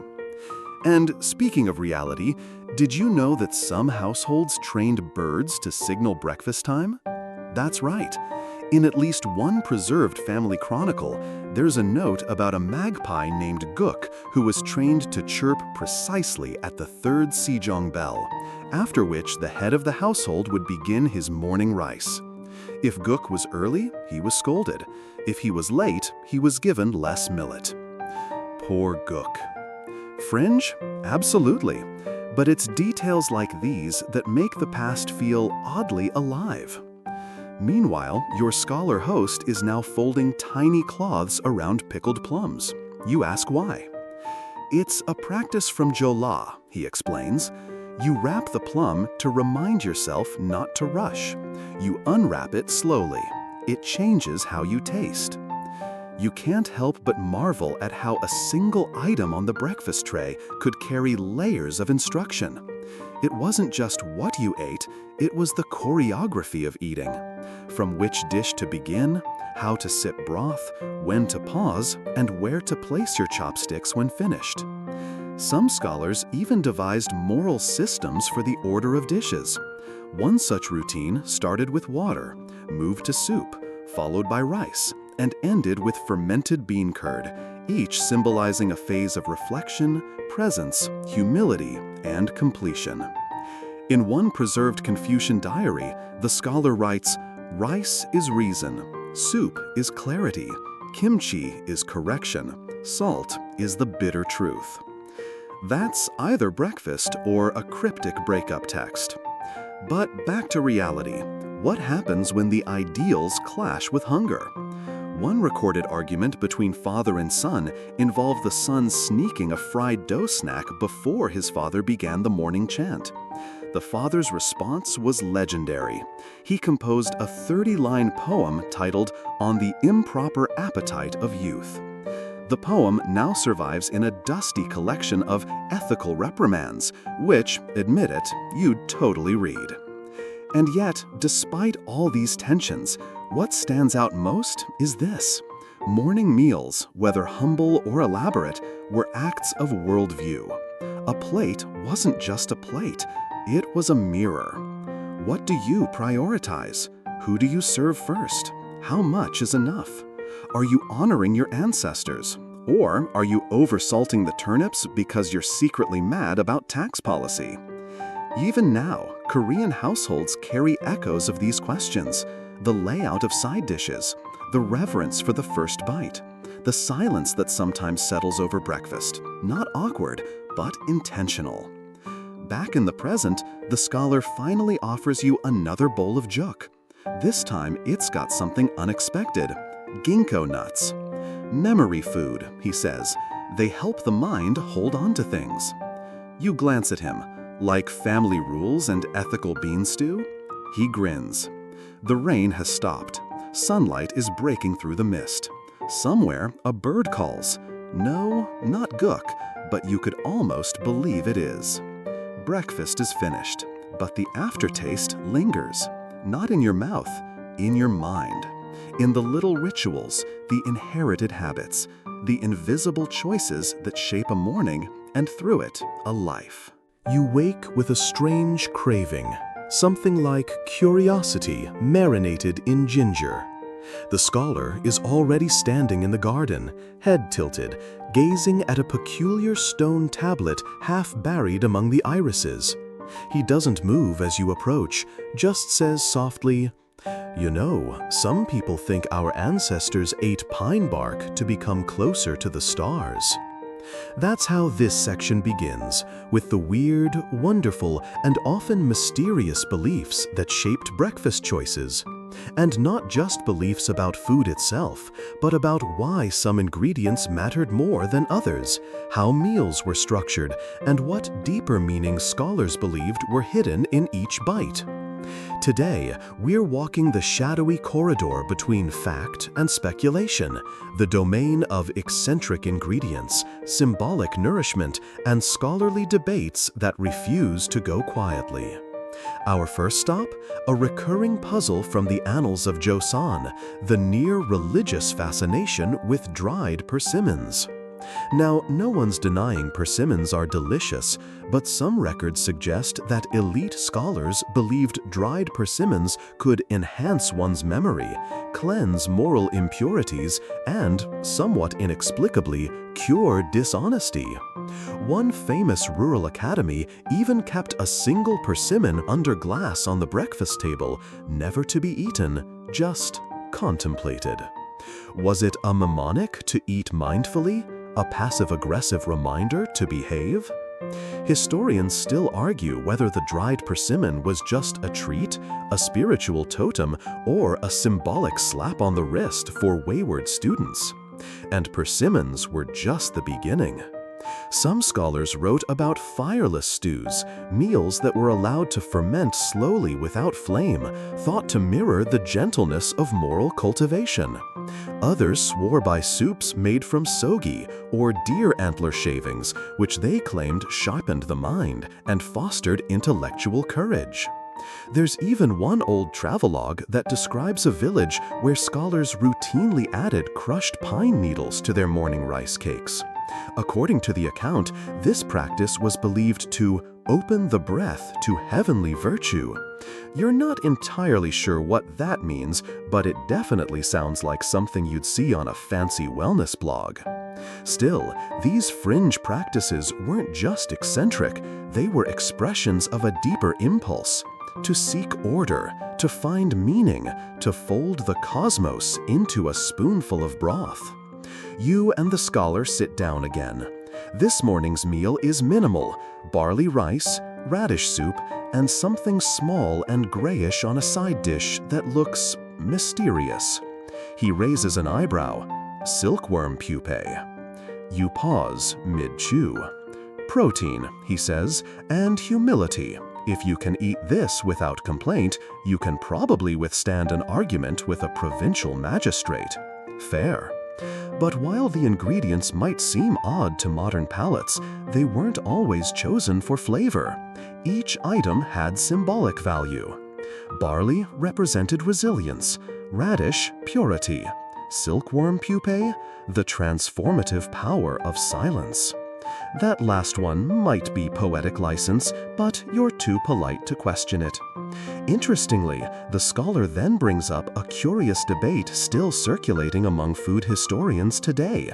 Did Joseon scholars really eat these symbolic meals regularly, or were they idealized portrayals, a kind of breakfast propaganda? Because many of these ideas, pine needles, fireless stews, ethical pickles, are found not in tax ledgers or shopping records, but in poems, journals, and personal letters, in the language of aspiration. And when you think about it, it's not so different from us today. The person who writes about meditating over matcha and waking with the sun may also secretly inhale cold pizza over the sink. So perhaps the symbolic breakfast was less about what scholars actually ate and more about what they wanted to embody. Still, some practices left physical traces. Archaeologists have unearthed peculiar ceramics from the 18th century, oddly shaped soup bowls with asymmetric rims. One theory? These bowls were designed to slow down the eater, preventing them from slurping too quickly and losing sight of contemplative balance. Others argue they were simply malformed seconds sold at a discount. Again, historians still argue. And then there's the matter of the morning altar. In some elite households, breakfast wasn't just a meal, it was a quiet performance of devotion. Small wooden stands were placed beside the table, holding calligraphy scrolls or ancestral tablets. One bite of rice, one glance at wisdom, a chew, a bow. You try imagining eating cereal in front of your great-great-grandmother's spirit. Suddenly, your usual breakfast multitasking feels criminal. But even these symbolic altars carried contradiction. In some households, the scrolls were purely decorative. In others, they were swapped out weekly. Quotes from Confucius, Buddhist koans, even snippets from local poets. One diary from the late 1700s describes a father reprimanding his son for hanging a scroll that read, "The sparrow eats first and yet sings most sweetly." Too flippant, apparently. As the scholar talks, he sets a single salted plum on the table. "This one," he says, "is for stillness. You eat it when you've spoken too much." Pointed, but fair. He tells you about a debate among early academies over the inclusion of mushrooms in breakfast stews. Some considered mushrooms too earthy, too unclean for the moral clarity required at dawn. Others praised their quiet texture, their ability to absorb flavors. An allegory for a good student, perhaps? Eventually, a compromise emerged. Wild mushrooms, foraged with care, were acceptable. Market mushrooms, handled by unknown hands, questionable. And on the topic of hands, there's the matter of who prepared these meals. While most domestic cooks were women, some elite male scholars insisted on handling one part of the breakfast themselves. Not out of kitchen enthusiasm, but out of ritual obligation. One famous example? The first scoop of rice. Certain scholars believed the head of the household must serve the first scoop to his family, part nourishment, part benediction. If he was ill or traveling, the next eldest son took the role. In one extreme case, a family suspended breakfast for 2 days because no eligible male was present. Eventually, a passing monk was invited in to bless the pot and break the fast. Fringe? Sure, but very on brand. The scholar refills your cup with baisuk, a warm pear infusion with honey and cinnamon. Sweet, quiet, not too complicated. It settles into your stomach like a sigh. He tells you about a local legend, a scholar who once fasted for 7 days after eating a slice of pumpkin that had not been salted first. He claimed the oversight had disrupted his moral compass and thrown off his essay writing for a full month. You raise an eyebrow.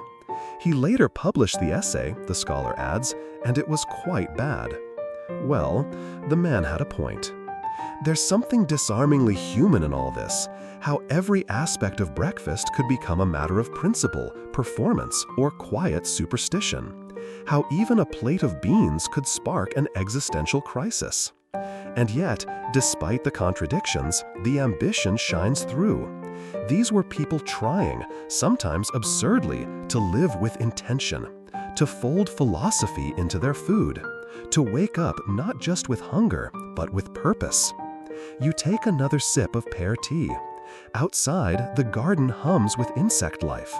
A breeze passes through the room like a thought you almost forgot. The scholar is folding away the breakfast cloth, humming a tune that might be centuries old, or might just be something he made up this morning. There's no way to know for sure. But that's the charm of this part of history. It lives between the lines, in the shadow of metaphors, in the quiet, strange things that people once did with utter seriousness, and which now seem gently surreal. You lean back, full, not just from food, but from the stories wrapped around it like layers of steamed cabbage. Tomorrow's breakfast will probably look very different. But tonight, you drift towards sleep with the taste of honey and cinnamon on your tongue, and a half-remembered quote about sparrows echoing in your mind. The day begins not with breakfast, but with absence. An empty table, a missing tray, a house so quiet it hums. You glance around, eyebrows rising. The scholar smiles without turning. "We're fasting today," he says, as if that explains everything. It doesn't. But, as always, you follow. Today's lesson is not about what goes into the body, but what is held back. The role of restraint, of silence, of letting the stomach stay hollow so the mind can echo. In the 18th century Joseon world, scholars didn't always eat in the morning. Sometimes they chose not to, not because there wasn't food, but because they believed in the power of stillness. Fasting, especially among the more ascetic scholars, was less an act of health than of discipline. The body, after all, could become a symbol too, just like the scroll, the inkstone, or the rice bowl. You sit together under a persimmon tree, the same one from earlier. The scholar plucks a fruit, rolls it between his palms, then places it on the stone table without comment. So you sit. And in that quiet, we explore something rarely mentioned in food histories, the moments where nothing is eaten, the sacred gaps, the meals skipped on purpose. Some Joseon scholars practiced what they called moon fasting, refusing food on the full or new moon to reflect the cycles of nature and recenter their internal rhythms. Others fasted on exam days, believing a lighter belly kept the mind alert and less prone to arrogance. There are letters that describe scholars purifying the self before writing a major treatise or debating at an academy. No salt, no spices, no stew. Just boiled barley and warm water. 3 days, minimum, sometimes 5. A few stubborn souls tried 10. And here's where it gets especially intriguing, because some of them wrote better essays during these fasts. Not always, but often enough to make historians wonder. Was it clarity? Coincidence? Mild delirium? Historians still argue whether these fasting rituals had genuine cognitive benefits or whether they merely acted as symbolic resets, like a Control-Alt-Delete for the Confucian brain. Either way, the practice left its marks. Some academies built quiet rooms where students could fast and meditate. These were small, unheated chambers, usually near a stream or pine grove. No food allowed. Just straw mats, a wash basin, and, if you were lucky, a paper screen to block the wind. One surviving journal describes a scholar entering the room for a fast and leaving 3 days later, having written 2,000 words of commentary on the Book of Rites, by hand, without correction. His calligraphy, according to the record, was less neat but more sincere. You're not sure what that means, but you like the sound of it. Now, it wasn't all extreme. Some scholars practiced what we might now call mindful minimalism. Simple meals at sunrise, often nothing more than hot water, pickled radish, and a spoonful of barley. These weren't fasts exactly, but more like culinary modesty. Eat just enough to walk and think, but not to desire a nap. Of course, not everyone agreed with this. There were scholars who pushed back, writing treatises defending hearty breakfasts as essential to intellectual vitality. One cheeky pamphlet titled "Brains Need Broth" became briefly popular in one southern province before being dismissed by senior academicians as noisy nonsense. The author, ever unbothered, later revised the essay under the title "Wisdom in the Womb: Why Stew Matters." His critics, it should be said, did not laugh. Still, the debate over fasting versus feeding created quiet schisms. Some academies encouraged fasting days as part of their curriculum. Others banned them, worried that underfed scholars might grow irritable, or worse, heretical. One account even describes a scholar's notes growing more and more abstract over a 5-day fast, until he ended with a single line: "All breakfast is illusion." His students, understandably, requested clarification. He did not provide any. And then there's the folklore. One rural village believed that fasting during a thunderstorm would allow scholars to listen between the lightning, to catch divine syllables hidden in thunder. Another story tells of a hermit who fasted for 21 days, ate a single apricot, and immediately composed a perfect translation of the Tao Te Ching into classical Chinese. Probably apocryphal, but you have to admire the flair. Even stranger, a fringe belief in dream eating. According to a few marginal texts, certain scholars believed they could nourish their intellect through dream meals, that by imagining the perfect breakfast in their sleep, they would gain its benefits without bodily indulgence. No one has found clear proof this practice ever worked. But let's be honest, who among us hasn't tried to sleep through hunger with a mental hamburger? Still, the real meat of the matter, if you'll forgive the pun, lies in what these rituals meant. Fasting wasn't just about control. It was a language, a way of declaring values, of saying, I will not be ruled by craving. I will not be dulled by comfort. I choose alertness. I choose austerity. Of course, not all scholars managed this stoic lifestyle. One letter from a young student at the Sunkyun Kwan Academy recounts how he made it to hour 17 of a fast before breaking down and bribing a servant for rice cakes. I regret nothing, he wrote, but I also regret everything. You feel that one in your soul. Back under the tree, the scholar is sketching something in the dirt with a twig, a little rice bowl, a teapot, a spoon. He circles each with a line, then adds a final circle around the whole scene. This, he says softly, is what we give up.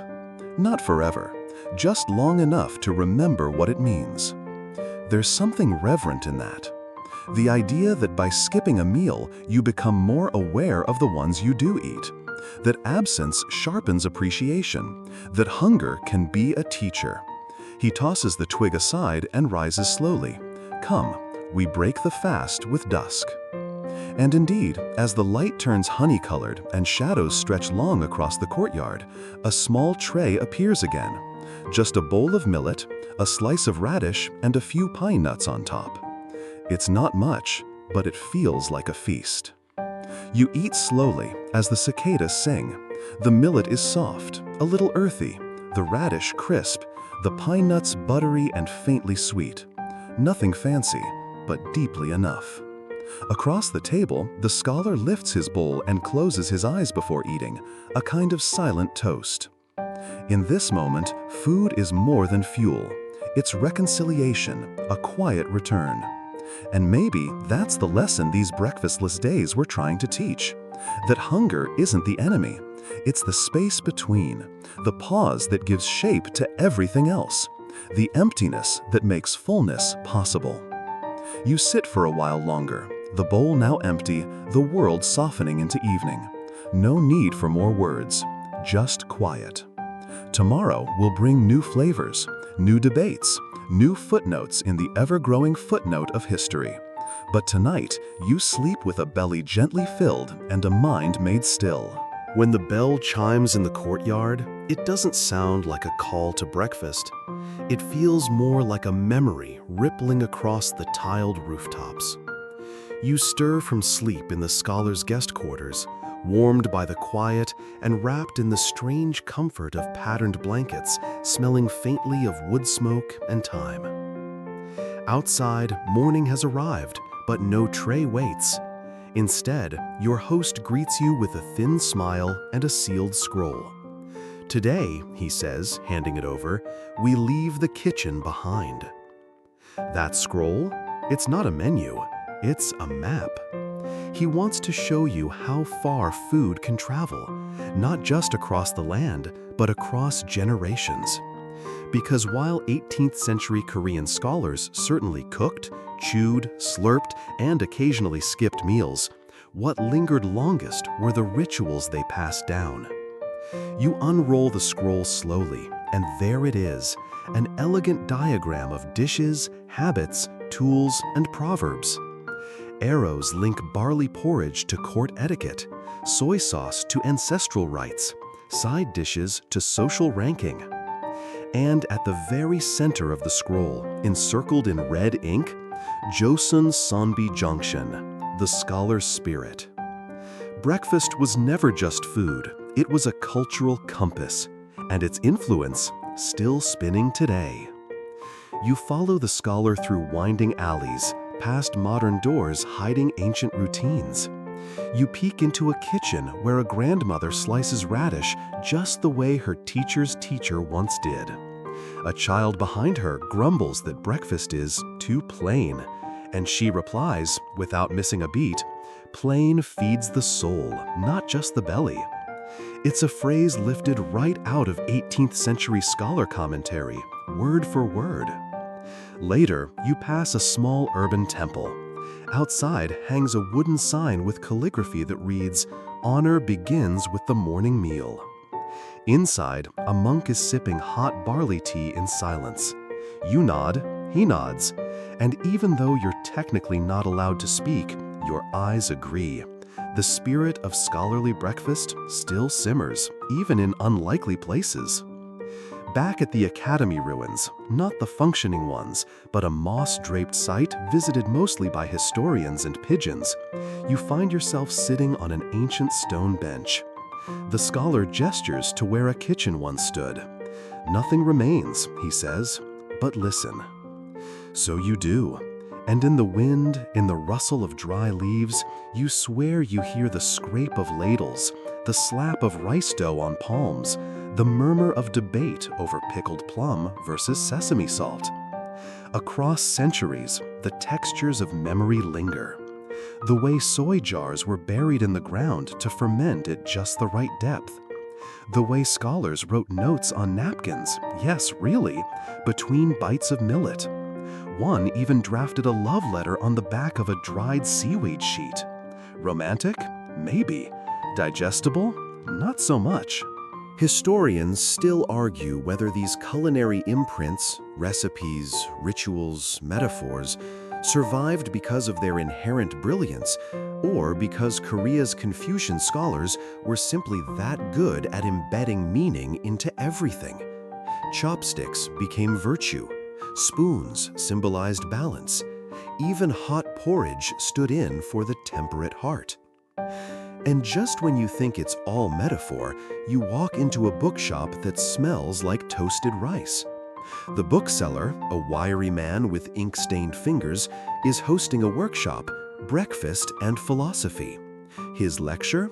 A modern take on how the layout of the Joseon-era morning table reflected the cosmic order. He draws parallels to quantum theory and smiles like it's a perfectly normal thing to say. It's a little bonkers, but kind of brilliant. He offers you tea and says, "They used to say, how a man eats in the morning is how he treats his ancestors." Then he adds, "Now we just say mindful eating, but it's the same thing in cooler packaging." You realize these traditions didn't disappear, they evolved. Like a dish passed down through a family, tweaked slightly with each generation. Less salt, a splash more vinegar, a lot more questions about gluten. The scholar walks beside you in the late afternoon sun, now holding a small lacquer box. Inside, 3 rice cakes. A gift, he says, from a modern monk who still follows the Senbi code. You take one. It's soft, filled with sweet red bean paste, dusted lightly with sesame powder. Biting into it feels like entering a time tunnel.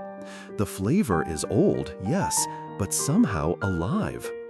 You wonder, was this how it felt to be a scholar on test day, eating for clarity? Or an old master sharing breakfast with a promising student? Or a child newly initiated into the morning ritual? As the day winds down, your mind lingers on the afterlives of these traditions, not just in museums, but in kitchen habits passed on quietly. In language, how certain breakfast expressions still appear in modern Korean idioms. In etiquette, how the order of dishes on a hotel buffet sometimes follows 18th century logic without even realizing it. There's even a resurgence of senbi cafes in Seoul now, quiet tea houses designed to evoke scholarly calm.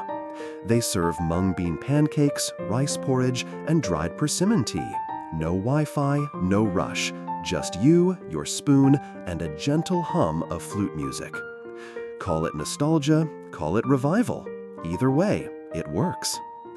In one corner of the cafe, a modern scholar sits writing a blog post titled "Breakfast as Identity," a Confucian culinary manifesto. You smirk. even now, they're still writing about it. And perhaps the most delicious twist of all, scholars today debate whether the image of the stoic, barley-munching academic was ever truly widespread, or whether it was idealized after the fact, a kind of historical airbrushing. Historians still argue whether the minimalistic breakfast habits of Yosein scholars were lived truths or retrospective inventions designed to shape national memory.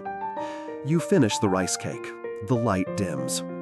It's not just about what they ate, it's about how they thought about what they ate, the questions they asked about virtue, moderation, intention, and how those questions are still echoing, still rippling out from wooden trays and fermented jars and the simplest of bowls.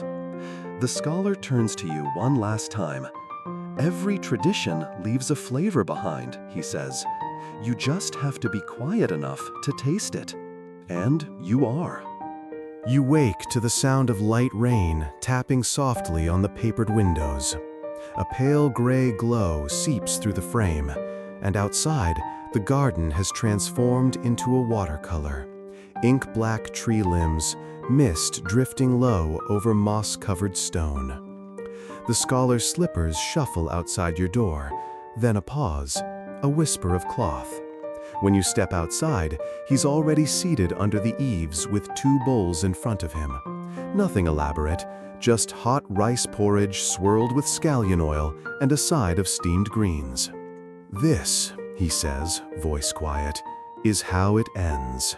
You sit beside him, and the rain begins to fade, leaving the air cool and still, like the world is holding its breath. The journey's end, of course, was never about a grand feast. It was always going to return here. Simple food, quiet mind, full heart. Across the past 14 sections, you've walked the kitchens, classrooms, and temples of 18th century Korea. You've sat beside scholars slurping cold noodles in summer and cradling hot yulmu porridge in winter. You've watched soybeans ferment, radish dry, millet steam. You've even skipped breakfast just to taste the silence that followed. Now, as you spoon the final meal, the question arises: what remains? Not just in your belly, but in your bones.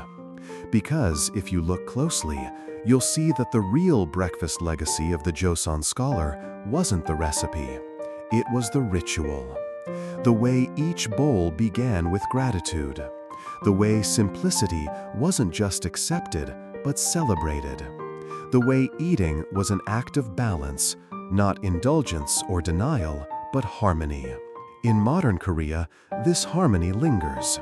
You saw it in the cafe, in the grandmother's kitchen, in the school lunch trays arranged like clockwork, even in that bookstore philosopher turning porridge into metaphysics.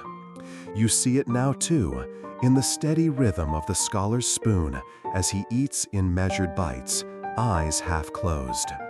Each motion a continuation of something older than himself, older than this house, maybe even older than the Joseon dynasty itself. He sets his bowl down and exhales. "Do you know," he muses, "why the scholar always eats early?"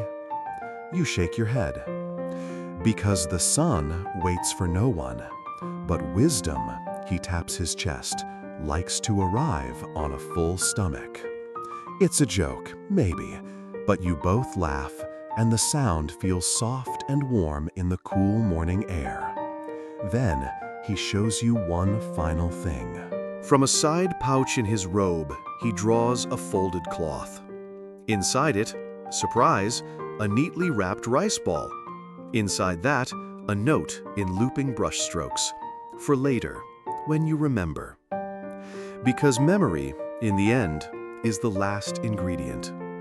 And this scholar, who you followed for hours, days, years across time, now rises, places a hand on your shoulder, and simply says, "Go well." You don't ask where he's going, or where you'll go next. That's not how these things work. You step into the mist and feel it curl around you like steam from a morning bowl. And somewhere, deep in your mind, the clink of dishes, the rustle of scrolls, and the scent of toasted barley whisper one last time, "Eat well, think clearly, live slowly." And when you eat breakfast tomorrow, wherever you are, whatever's on your plate, maybe you'll pause. Maybe you'll remember that once, long ago, scholars believed a bowl of porridge could hold the whole world. So now, with your journey through time complete, and the quiet habits of scholar breakfasts still warm in your thoughts, let's let the mind settle. The rain continues outside, gentle and even, like breath against a window. The images you've gathered, wooden spoons clinking against ceramic bowls, a kettle steaming beside a stone hearth, ink-dark seaweed unfurling on a porcelain tray, begin to fade like lanterns dimming at the end of a long night. Let your body sink just a little deeper into rest. Inhale slowly. Let it fill your chest like warm barley tea. Exhale. Let it go, just like the scholar releasing another day behind him. The sounds of the scholar's home, now distant, blur into softer tones. Wind through pine, the soft flutter of robes, the fading steps on worn floorboards. Even the debates, the laughter, the stubborn insistence on one sauce over another are quieter now, folded neatly away like a cloth napkin after a well-finished meal. You're safe here, not just in bed, but in time. You've wandered through centuries and come out gently, nourished in ways that go beyond the body. And as your breath grows longer, slower, more still, know that nothing more is needed.